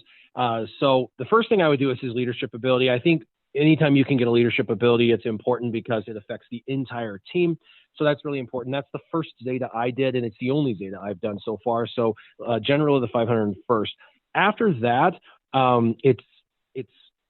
I see a lot of people leaning in on Hero with No Fear or his basic, like the Furious Slash or whatever it's called. And the reason is the Hero with No Fear gives him that 100% counter chance and critical chance if the allies are 501st. So he's pretty much guaranteed to crit, and he hits 100% of the time back always, which is really amazing. And then on his Furious Slash, on his basic, it says if it's his first ability, then he'll immediately use his special ability, Telekinesis. So that's a pretty good one. But like I said, I think the counter chance is better because throughout the entire battle, think about how many more times he's going to hit on that. And then Chosen One is pretty good. If the target enemy has no protection, he does a max 20% health reduction. So for me, the way that I'm going to go is I did General of the 501st. I'm then going to go Hero with no Fear, and then the Chosen One, and then up to Furious Slash. I know I'm not going to get that telekinesis if it's his first ability used, but it's a decent damage attack. But I think that the health reduction is huge because think about Malik. Malik is health only. And so he hits Malik even on the first time, and he's reducing permanent health by 20%. That's nuts. That's just going to melt the Maliks away of the world. And so it's going to give you that which you were hoping for when you got this character, which was let's take out Sith Empire. That this is the whole point of that. And then the Chosen, that's the Chosen One. And then Hero with No Fear, he's going to take a lot more turns. He's going to be countering nonstop. Because he has that 100% counter, and he's going to be critting. And I think there's a lot more damage to be had there than his basic, just because of the amount of counter chances, because he's going to taunt. That's undispellable taunt that forces everyone to hit him nonstop. So they're all going to have to hit him, and he's just going to be pounding away back at them. So for me, personally, I went general at the 501st. Then I'm going to do hero with no fear, the chosen one, and then his basic furious slash. All right, there you go. Next question then for Loki, from Danilo Papayas, and he says, have you heard anything about Dooku as a soft counter to General Anakin, and what do you think about it? As a soft counter, I haven't. I don't know. Maybe these are new videos on YouTube circulating, but I would guess he's got the stun on the basic. I'm wondering if they mean lead or just like on a Traya team, because Dooku on a Traya team works really well, right? But a Dooku lead would be, I guess. Yeah, that's I don't really see it. I mean, what teams are taking out Jedi Knight Anakin right now? I mean, there's I saw too CLS, many right now. I saw. Yeah, I mean, with Sith Empire, it's a little tricky, but I mean, you could do it. But there's plenty right now of Sith Traya, Empire beating it. I mean, Darth Nihilus. I mean, you want Nihilus to annihilate Anakin, right away. But Revenator is saying that he heard about a Dooku lead with Watt as a counter to GAS. Okay. I mean, I can see Watt being kind of useful in a lot of teams to be a counter to Gas right now. But yeah, and then Dooku hides Watt, right? So he doesn't die. And so I mean, who's your tank that you're maybe you go with the Triumvirate? Okay, so you're going Watt. Watt's going to give it to Scion, I guess. I guess so. Generator. Okay. Yeah, and then the clones kind of drill him and or Malik. Yeah, you could do Malik. Yeah. I mean, the one thing about Malik is even if he's getting melted because of the Zeta, he at least still has. So he's getting hurt, but at least he gets to ramp up his damage, and he gets to do that health drain. I tell you, 100% health drain is huge still. And if you had Watt's buff, I can tell you, Watt with Darth Malik is stupid OP. I have one guy that runs that in my Sith Empire with that, and I just go around him because he puts that buff on him, and it self cleanses. So you can't debuff him. You physically can't debuff him. And when you do damage, he goes into Super Saiyan mode. Then he gets his tenacity and his offense up. And if they build him for straight offense, because they know he's going to get melted anyway, he'll be hitting for over 200,000 Malik at R7, 200,000, and he's going to start one-shotting everything. And if you had Watt in there, plus you had the lead, and you're missing from time to time that Malik, that would be a real problem as well. And with the dodge, Yeah, it's interesting. I don't think we've seen it. I think, and I'll let you guys know here in a second because it's lagging a little bit on me in Discord. But I think Revenator just sent me the team. I'll check it out in a second here. But we'll go to the next question here. So Warrior question from Darsion 1972. He says, since I won't get General Skywalker this time around, would it be worth it to finish my Resistance and or Gear 13 them? Your Resistance or First Order to Gear 13? Is that what the question was? Yeah. I don't know. Not really. This is a problem. Whenever they come out with a new movie, which is what I think he's thinking of, then they think, oh, well, the old factions will become viable again. The problem is they never do the old factions. They always bring in new stuff to replace the old stuff. So, because they don't make money on the old stuff. They make money on the new stuff. So they may do some touch-ups on the old stuff and make things that are less relevant more relevant. But the majority of the time, there's 2-3 new characters that you got to have, or it's no big deal. So I don't know. I have a hard time wanting to touch up an entire faction and get them to Gear 13 or whatever without really knowing what their potential capability is. Now, if I know they're good today, really good today, then I would invest in that. But, we know the Resistance and the First Order are kind of falling out of favor a little. I know the First Order are an edge better than Resistance, so that would be the only team I'd even consider. And I'd really focus on the Kylos just because, the Kylos are both really pretty good. So that's kind of where I would go at it. So it's still not worth it even with episode 9 and everything coming. Well, no, not for now. Because I mean, what if you start leveling them all up, and then you find out there's 3 characters you got to get, and those are the 3 characters that are necessary? You'll have Gear 13 and Relic the wrong characters. So why don't you wait until you know which characters are going to fit in that team? I don't know. It's just like an efficiency thing for me. It just seems like a huge waste of money. I guess if you're just a whaley whale, kraken whale, and you just want to kraken whale it out, then go for it. What about from the shard perspective? If you're not getting General Skywalker and you're waiting for the second time around, and there's like 3 of them that are in the fleet nodes, would you try to finish off your resistance to 7-star, not gearing them, but just finish them off to 7-star, or just go full focus on everything required for General Skywalker instead? So already known meta or shooting for the yeah, what's known versus unknown. I always go for what's known. Like on my Scissorman account, I'm going for Malik. I know Malik exists. I know what I have to have for Malik. So I'm working towards that. The next teams that I'll be focused on after Malik are going to be my clones and my Galactic Republic / my droids. And I was going to do that regardless, because those are great defensive teams for Grand Arena Territory Wars, blah, blah, blah. So that was my plan, was, you know, to do 2 teams at a time and really get them up for Malik. And then once that is what I believe to be good enough, then to move my focus to those next 2 teams and just keep kind of moving forward. So I would go off of what you know versus what's unknown.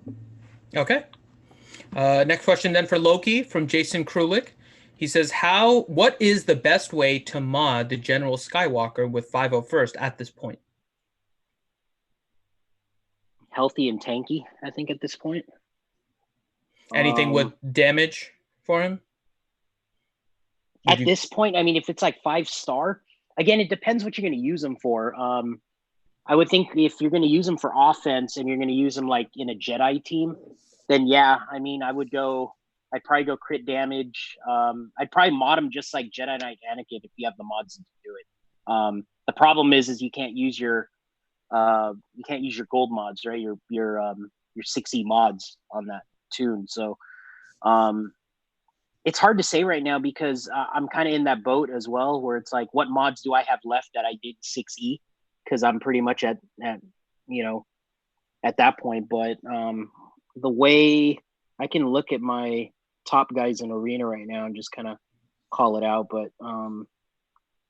they're camped out at the top, actually, which is good. I still find it insane that there are some people that have just like a 7-star General Skywalker, Relic 7 and everything already. The number of times you had to refresh that guild store, yeah, that's to me ridiculous. But I suppose if you have everything to do it, then there's no issue with it. But I was very surprised to see as many as I did, even though it's a small number. Still surprised to see as many as I did. Yeah, the top guy is he has an interesting set on him. It's a what is this thing? It's an offense set, but then it's all protection primaries, which is pretty interesting. So I don't know if that's what he has left in his inventory, or that's how he mods him to. You want protection. Yeah, you definitely want him tanky. You want him to stay alive, But the offense set is kind of interesting there, instead of going with something defense or health or something like that, right? Going offense set with protection. It's kind of an interesting combo.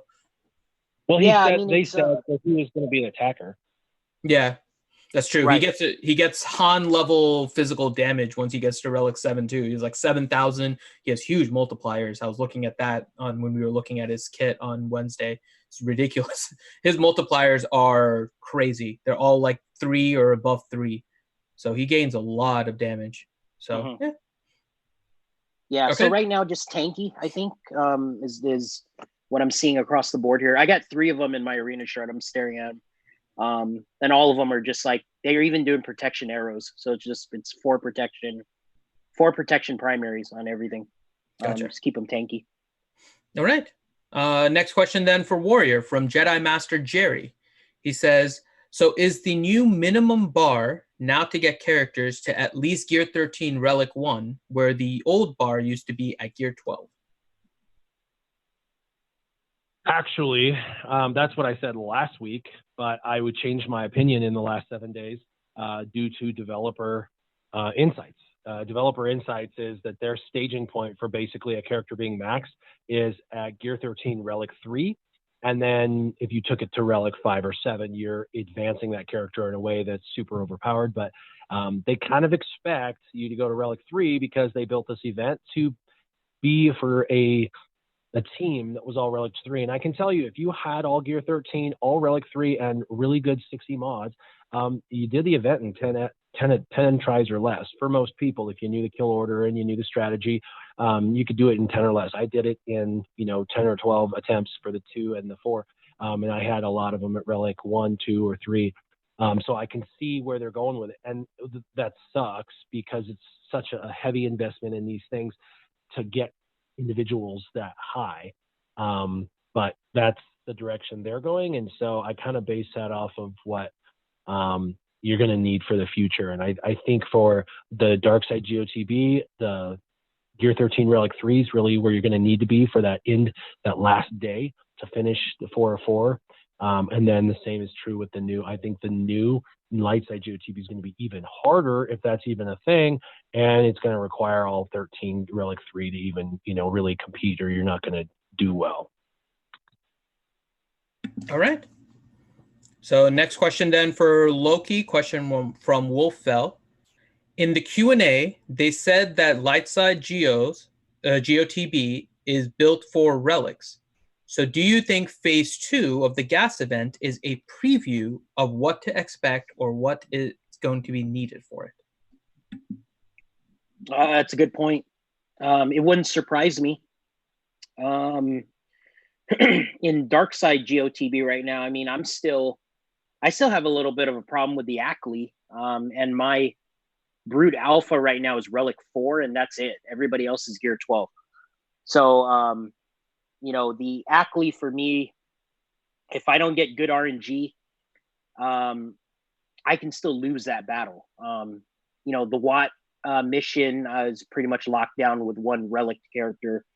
I can do it on auto with my Brood Alpha at Relic 4, and then the rest of the Gear 12. But Warrior just mentioned that last Watt mission on day 4. I mean, nobody's seen it yet, right? Because nobody has the 7-star Watt yet. But that'll be interesting to see, and maybe that would also kind of give us some insight and a preview of what to expect in Lightside territory battle. But it's a good point. I mean, that's a General Grievous team that we're probably gonna see in Lightside GOTB, and yeah, that might be the future and where it's gonna go in terms of what you need, what level you need the relics at and the kinds of mods and stuff. Yeah. All right. So Warrior, you get to take your shot at this now. and we can refer to the earlier conversation if you want to get you another question. But the question's from Sword of the Jedi.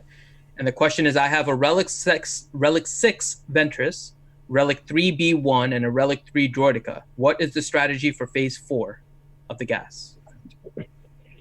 I did a video on it last night. If you want to see it, go check it out. No, I'm just kidding. Sounds like your relics are way overpowered, so it's really about speed and then offense. So speed and offense for your 3 damage dealers. You don't have to have speed on Droidica, but I do recommend it, especially if you happen to get the off stun. I mean, you should just probably reset if you get stunned, but he comes out of stun obviously much faster the more speed he has, because he gets an extra 100 speed. He's going to be like 300 speed, so a stun isn't the end of the world if you have relics that high. The other thing in this that you got to consider are the Zetas. Just because you have them Relic, Gear 13 Relic, whatever, the Zetas make a huge difference. B1 Zeta, B2 Zeta, both of those are really amazing Zetas for the team. So something to consider on that as well. But the P4, which is what you wanted to know, it sounds like your team is set, ready to rock and roll. Modding is critical. The characters that do damage need to be doing damage. Your B1 should be doing as much offense damage as possible. Droidica should be doing as much offense damage as possible. Asajj should be doing as much damage as possible. Those 3 are going to tear down his protection for you. Magna Guard's there just to literally taunt and take the Molly Whoppin', and you're going to want to put all the protection back on B1, back to him, as much as you can, whether he gets armor shred or not. You just need to try and keep him alive for as long as possible. He tends to be the very first one to die every single run that I did. And then B2 next. But B2 is there. You want B1 or B2 and Magna Guard to have a ton of protection, but I did tenacity sets with protection. And I show my modding at the end of the video. I actually go through character by character and show the sets and the primaries. And I even put a crit avoidance arrow on B2 to try to avoid critical hits to keep B2 around just a little bit longer. So I did a crit avoidance with a bunch of protection, 3 protection primaries. And so, these guys were gear 13 with a ton of protection. Like they were like 100,000 plus protection, and they still both died pretty quickly. Like before I even had, I had 2 people dead, and they had 2 people dead. It was like 3 versus 3 kind of thing. So you're just going to have to mod it right, and then just keep playing it until you get it. Like I said, if you've got the relic tier, you're good. It's just a matter of modding correctly and having your kill order. For me, the kill order was different than everyone else, just from what I'm hearing. Everybody seems to know you have to hit Anakin until his protection goes down, obviously. And then once he goes down, everyone goes for 5s. That's undeniable. Everybody understands that. Once you kill 5s, which, by the way, is a single shot from Droideka, just boom, he's dead, and now you can immediately move to another person.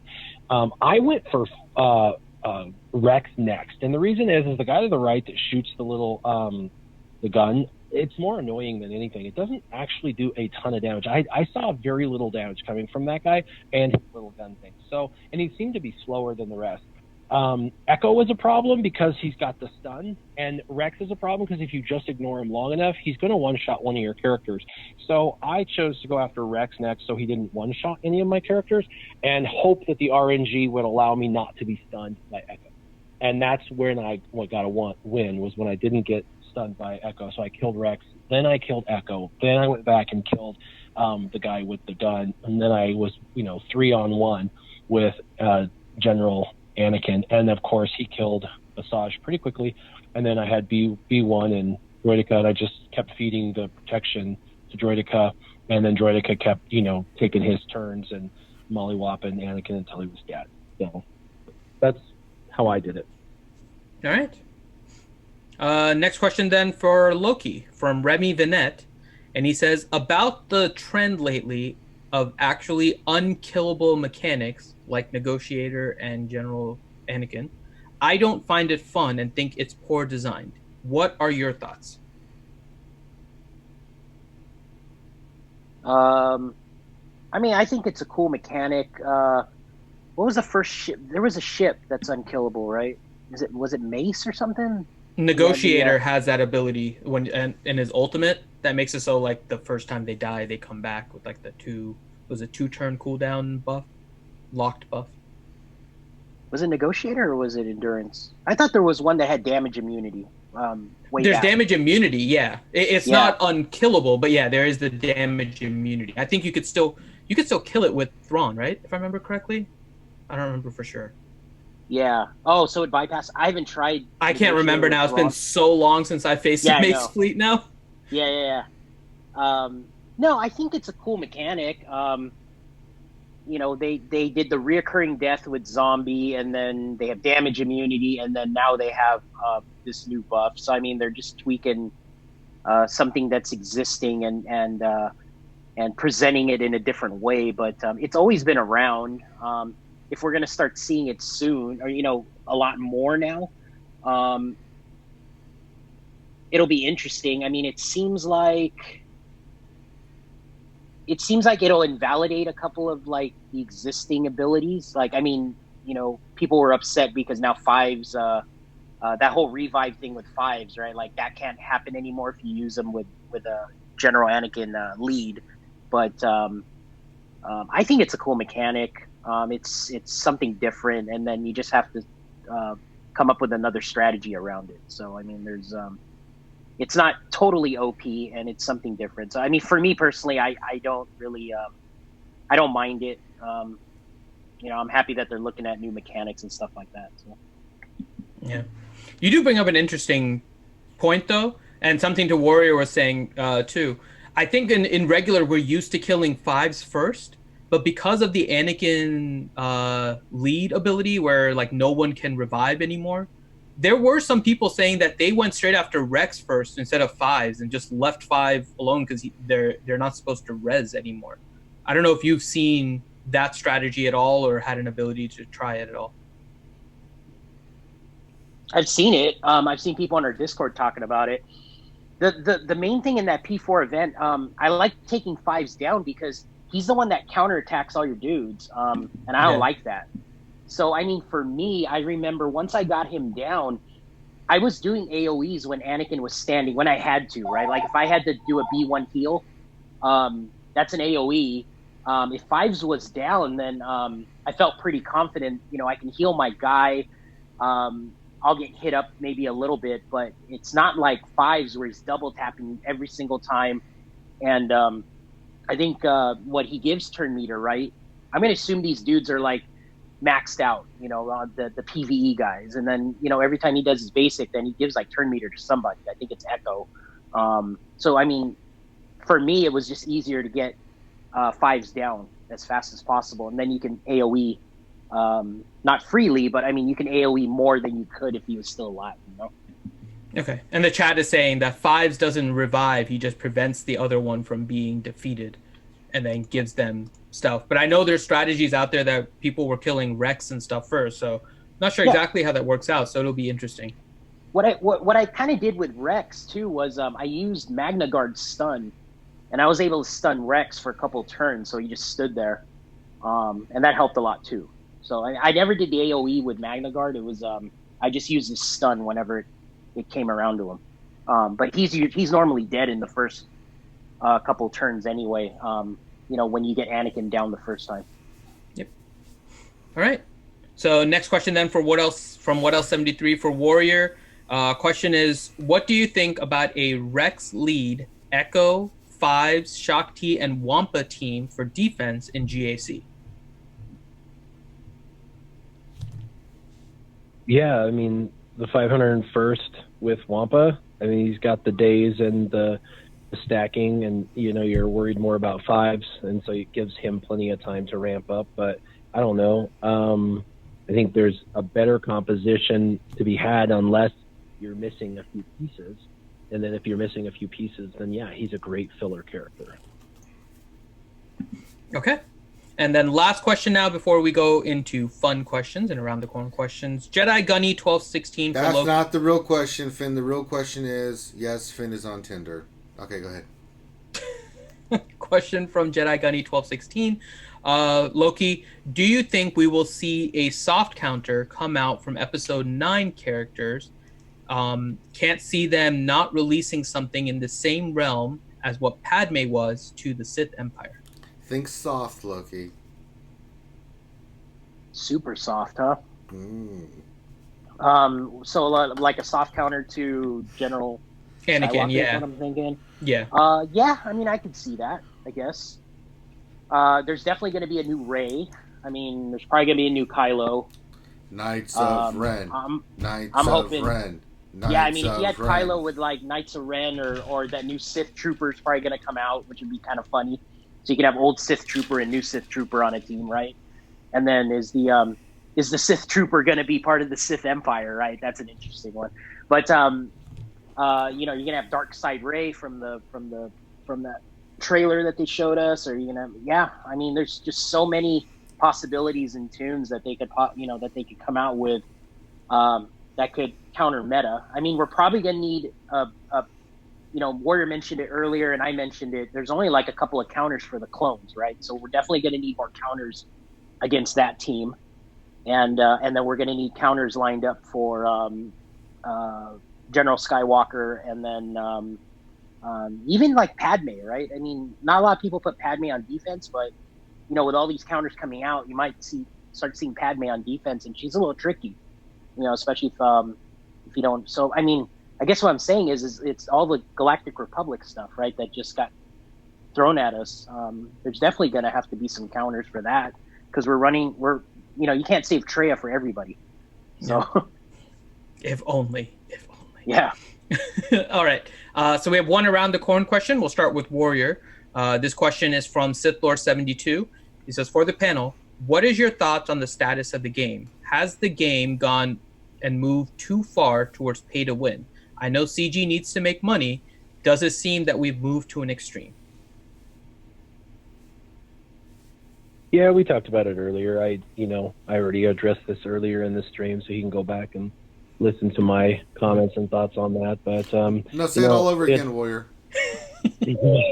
It's all just the life cycle of where it's at. And, I think for anyone who loves A, Star Wars, and B, the game, it's a bit kind of disheartening, a little bit sad to see kind of the state of where it's at. But like I said earlier, just take a step back, gain some perspective, enjoy the game. If you don't enjoy it, leave. Go away, do what's right for you.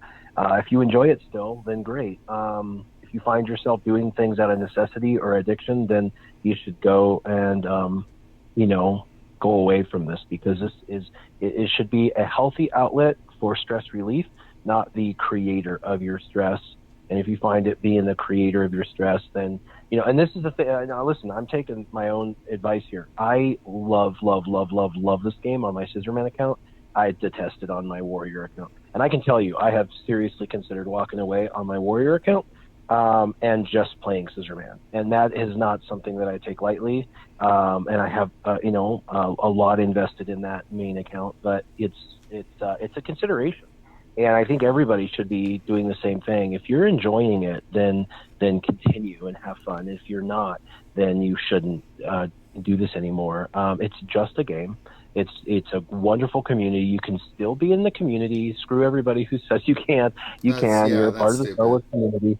But like I said, I love my Scissorman account. I don't see that going anywhere anytime soon. I really do enjoy the grind and shooting for targets and goals. And I'm in the new age of characters with poor mods and things like that. And so the struggle's fun but real with my main account. I'm not having a huge a bit of fun. I kind of do it out of necessity, and if I'm playing Scissorman, then I kind of go ahead and play my Warrior account. But down the road, if I ever drop out, it will be dropping out on my Warrior account and not my Scissorman, because I do still find tremendous joy every day in my Scissorman account. So take a step back, see where you're at mentally, and think about whether you're enjoying yourself. And if you are, then it's solving a need, and it's fulfilling something that you want it to fulfill. But if this is a draw and you hate it, and you're just at that point of like, I don't know what they're doing anymore, I hate it, I don't like this game anymore, just go, man. Not trying to be rude, just for your own sanity and health, just go do something else. For me, when and if this ever drops, I don't know if I'll ever play another mobile game, honestly. Mobile games all have this propensity to try to create an addictive type thing. They try to do the freak spending and all of that, and I don't know, but there's a lot out there. There's a ton of games out there in the world that you can play, and there's other activities and things, and who knows, maybe I'll get into ASMR. No, I'm just kidding. No, you won't. I will punch you in the dick. I kind of want to see that. I don't, Warrior. I will not allow you as a I want to do that. I want Warrior to break out his old Magic the Gathering deck, man. No, that's different. You gotta do some. Oh yeah, man. Play some of my old school beast decks, like my dragons and my elf deck, and that'd be fun. I kind of want ASMR Warrior. That's because you're a freak. And now let's play. No, let's not. Stop it. But no, similar to what you're saying, I don't know if you. I think you know Neb, right, Warrior? He did a lot of videos going off your pillars and stuff, and he's basically dropping his main account and just starting a new account because he finds it more fun, kind of doing that initial gameplay as a newer player. So kind of what you're saying about Warrior versus Scissorman, he's not even like a deep roster, but he's having that same inclination where it's just more fun at the beginning. So and I can say, at least from my perspective, it took me a couple of months, more than a couple months actually, to find my enjoyment in this game again. There is, to the point here of the money and the extreme and everything, I think for people that enjoy PvE content, this game is still not bad. A lot of these new characters and everything, you can do without it. You still have your kind of your targets with Darkside GOTB and what you have to gear, and you can kind of do that in your own little bubble of your guild and not really have too much consideration about all the stuff that's going on. This acquisition of the new characters this first time is really for the competitive PvP side of things. And I was originally I was like obsessed with trying to get into rank 1 and having my rotation with my shard and all of these things. And I had to take a few months and just kind of decide, you know what, I'm not going to focus as much on Grand Arena anymore. And now I get top 50, and I have to say I am kind of like rejuvenated in this game a little bit. There isn't as much of a focus for me to necessarily get rank 1 all the time. And so now I have this mindset where it's like, yeah, I'll get things a second time around. I still have other things to work on. It's not necessarily killing me that I'm not getting it the first time around. I'm not as concerned about the PvP aspects of it. So GAC doesn't necessarily bother me. Not getting into the top 20 in squad arena doesn't bother me as much. And I think for me, that's what I had to do in order to kind of take a step back and just kind of enjoy it. So I think the people that are really affected as these changes happen are the competitive free-to-play players, because they are increasing how much you need in order to really get to that top competitive ranks. And so competitive free-to-play are getting hurt the most.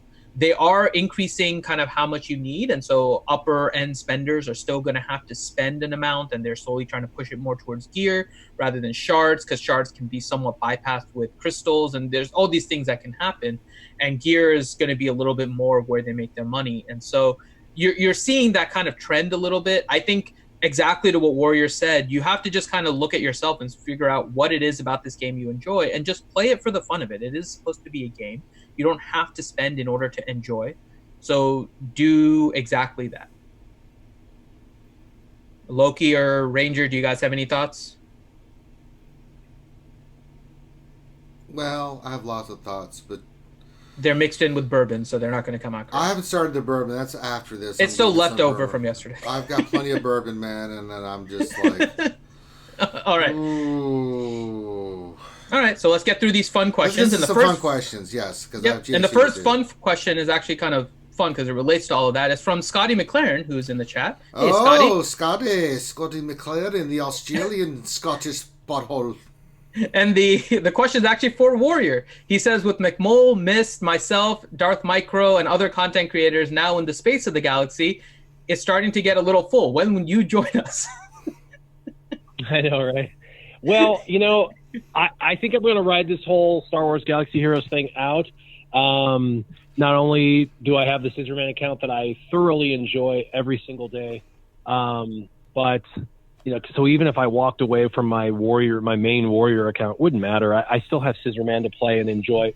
So, and honestly, if I retired Warrior, what I would do with it is I would actually put it in Force Canada as just a Whaley Whale account in Force Canada to help that guild out. And I would just tell them, listen, I'm not going to do a bunch of raids and a bunch of stuff. I'll just kind of put it on cruise control, you know, and I would just have two accounts in the one guild, and I would probably stop worrying about ships and, you know, ship arena and main arena and stuff. And I would probably just, you know, play whatever, whenever. And, you know, that's one of the things I've always had a problem with on this game is your payout.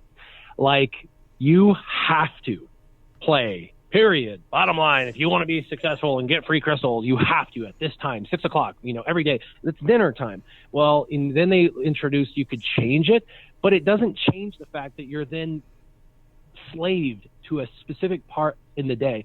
And one of the things that I love is I've got a friend, you know, SureShot, who plays, and he does not give two craps about the arenas. He does his best throughout the day to climb, and throughout whenever he has a chance to play. But he just, you know, I'm like with him hanging out, and I'm like, isn't it your payout? And he's like, I don't know, I guess so. And it's not a big deal to him because he doesn't worry about it.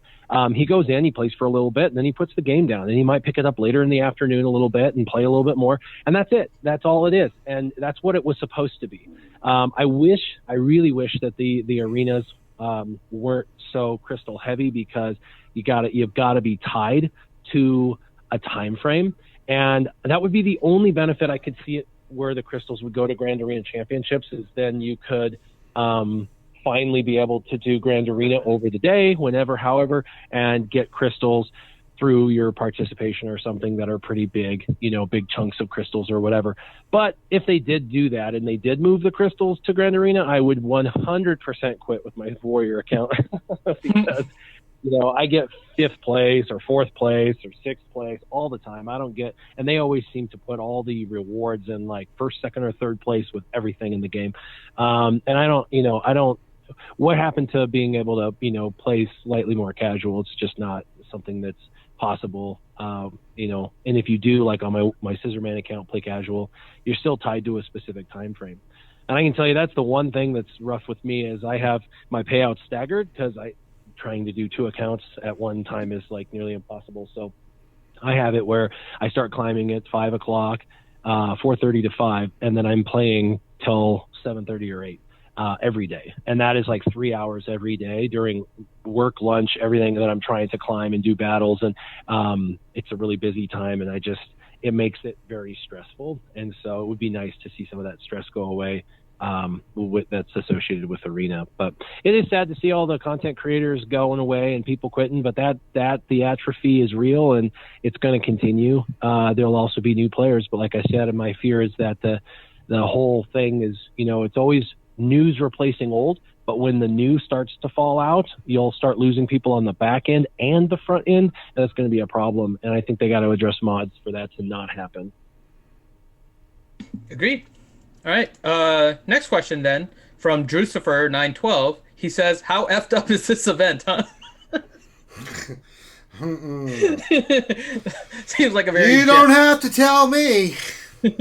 Which goes to the next question. What else 73 Ranger? You sound kind of tired today. Did you have a long day yesterday? Well, my day began at 3 a.m. where I, like an idiot, let Finn talk me into hanging out with Loki, which I enjoy doing.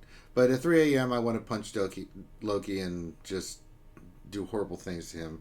But we got the event, and we call it a certain time. Then I took a little bit of a nap, ate some food, woke up. We did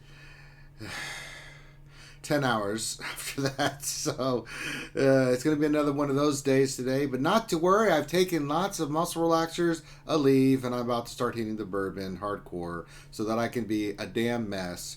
So I can sleep all day Sunday.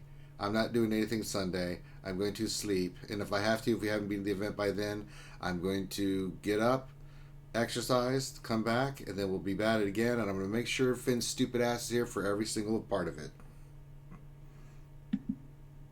As much as I can, yeah. Basically, all my free time that I have is going with Ranger if I'm not out doing something. Yeah. So. Yep. Yeah, like Finn's gonna go watch a movie today, which I'm like, yeah, go watch a movie. I will still be doing the event when he gets back, probably. Yep. I do need to see the Joker. All right. It's good, Finn. I didn't want to say anything, but that's what I'm hoping. So, all right. Next question, John Davies. Have CG stopped spending money on developing this game, or is there something good coming?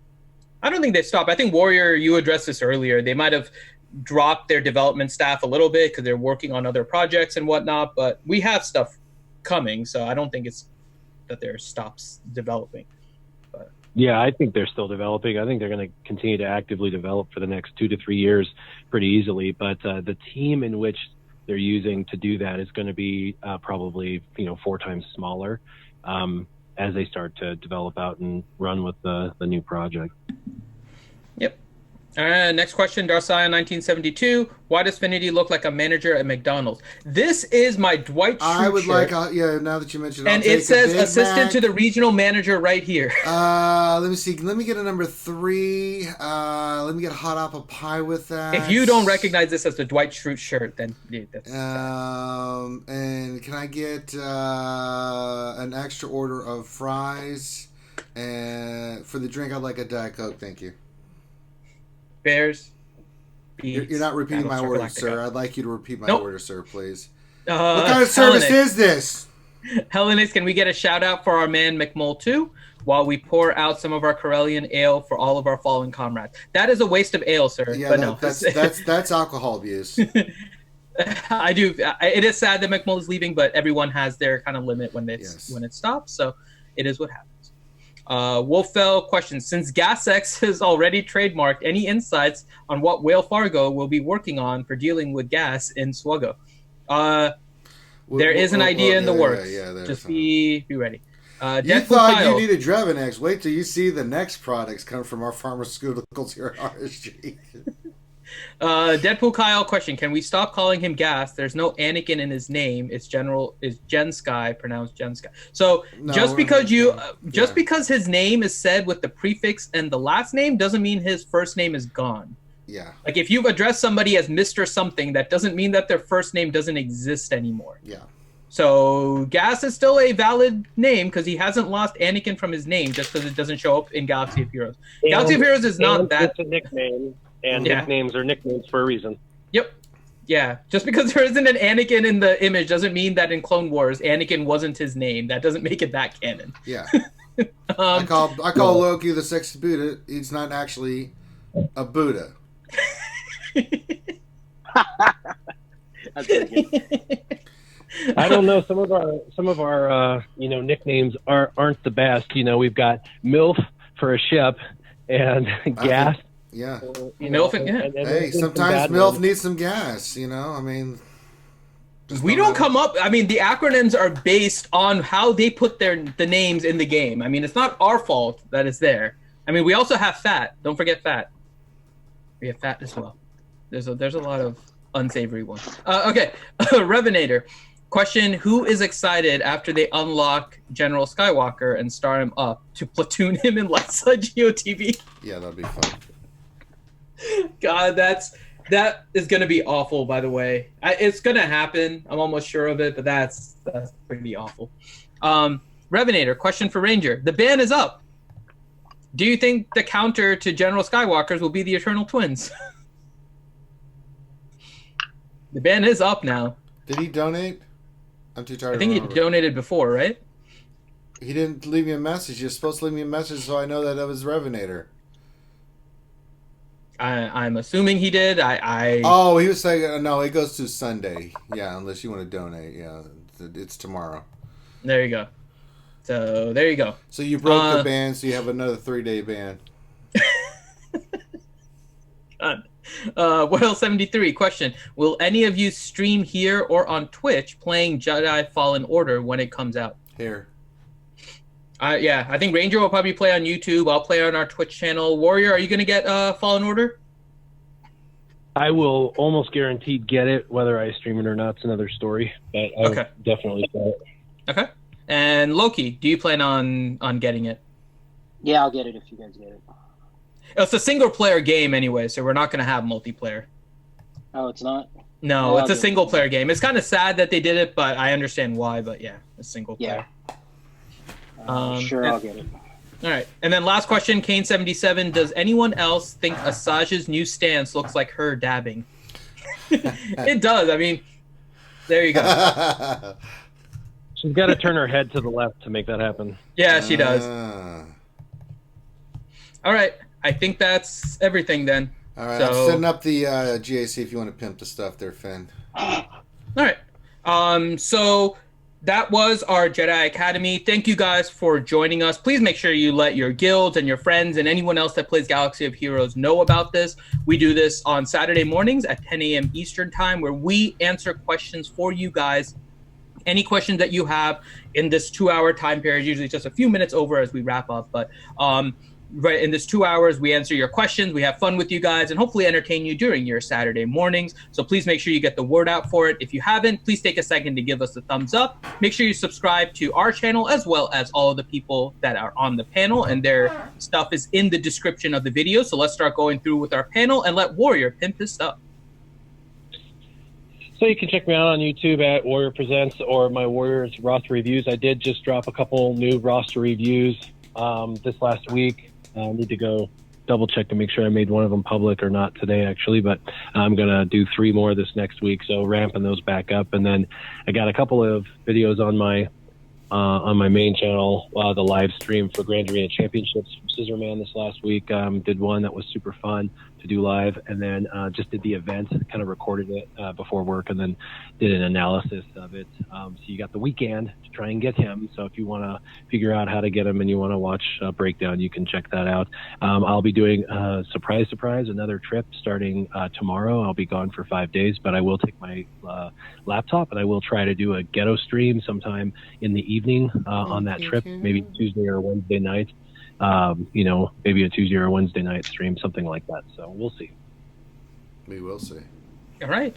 And then that brings us to us, which is Reality Skewed Gamers, who Ranger, myself, and Loki are a part of. You are on our channel, so make sure you subscribe if you haven't. We do Jedi Academy, of course, on this channel at 10 a.m. Eastern Time, but we also have the longest running live stream in Galaxy of Heroes on Wednesday nights at 8 p.m. Eastern Time, where we're coming up to, I think, an episode 175 or something like that. So we've done this for 175 straight weeks, actually. So we are the longest running episodic SWGOH live stream in the galaxy. So make sure that you do join us for that. Hit the bell so you guys can get notified whenever we go live. We try to be your gaming live streamers here, so we try to do a lot of live streams. And so today is going to be an example of that, where Ranger, after Jedi Academy, is going to be done around what? Around like 12:30, Ranger? No, we're 12:15 and we already got 12:15. There we go. So 12:15, Ranger will be doing his Grand Arena Championships, and once that's done, we'll start setting up for Ranger's Tier 4 attempts on the gas event, so you guys can join us for that. Yesterday's Tier 2 went about 8 hours, so you guys will hopefully be entertained during your Saturday. Plus, we have other fun streams that we're doing, which is the lunch stream, Monday through Friday on working days, at 12 p.m. Eastern Time, where we try to entertain you guys for about an hour during your lunch hour, during the doldrums of your day. And we're also doing more gaming stuff on Twitch, so twitch.tv/realityskewedgamers. You'll see me a lot more on there doing Borderlands stuff. I'll tell you tonight, once we're done with this, depending on the timing, I'm still going to be aiming maybe around 9 p.m. or so. Saturday Night Gaming will kind of take a quick break from Pictionary for one day. We're going to do Borderlands 3 tonight. And with Borderlands 3, I'm going to have like raffles and giveaways and stuff for things in game of Borderlands 3. So you guys can hopefully join me for that. And we'll just have some fun tonight. There's some sound effects and some things that I'm working on Twitch, because Twitch is pretty fun for those kind of things. So again, twitch.tv/realityskewedgamers. Make sure you join us on that and get the notifications on that as well. And if you can, sub to us on Twitch and become a member on YouTube. And of course, we have the link to the Patreon in the description below. So yeah. I think that covers everything, Ranger. Last thing is, if you'd like to see Ranger get this event done sooner than rather than later coming up, there's the PayPal on YouTube.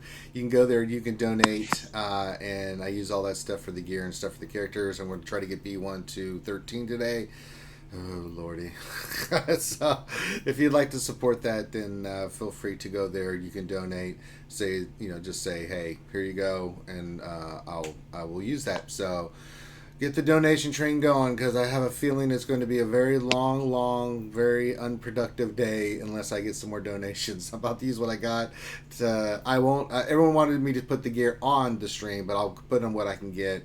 I'll get all the gear, but I won't put it on the characters until we actually go live. So I think that covers everything. Let's go get ready for some GAC. So on behalf of myself and the crew, thank you guys for joining us for another round of Jedi Academy. Very much appreciate it. Have a great rest of your day, and we'll see you here in a few minutes. Peace out.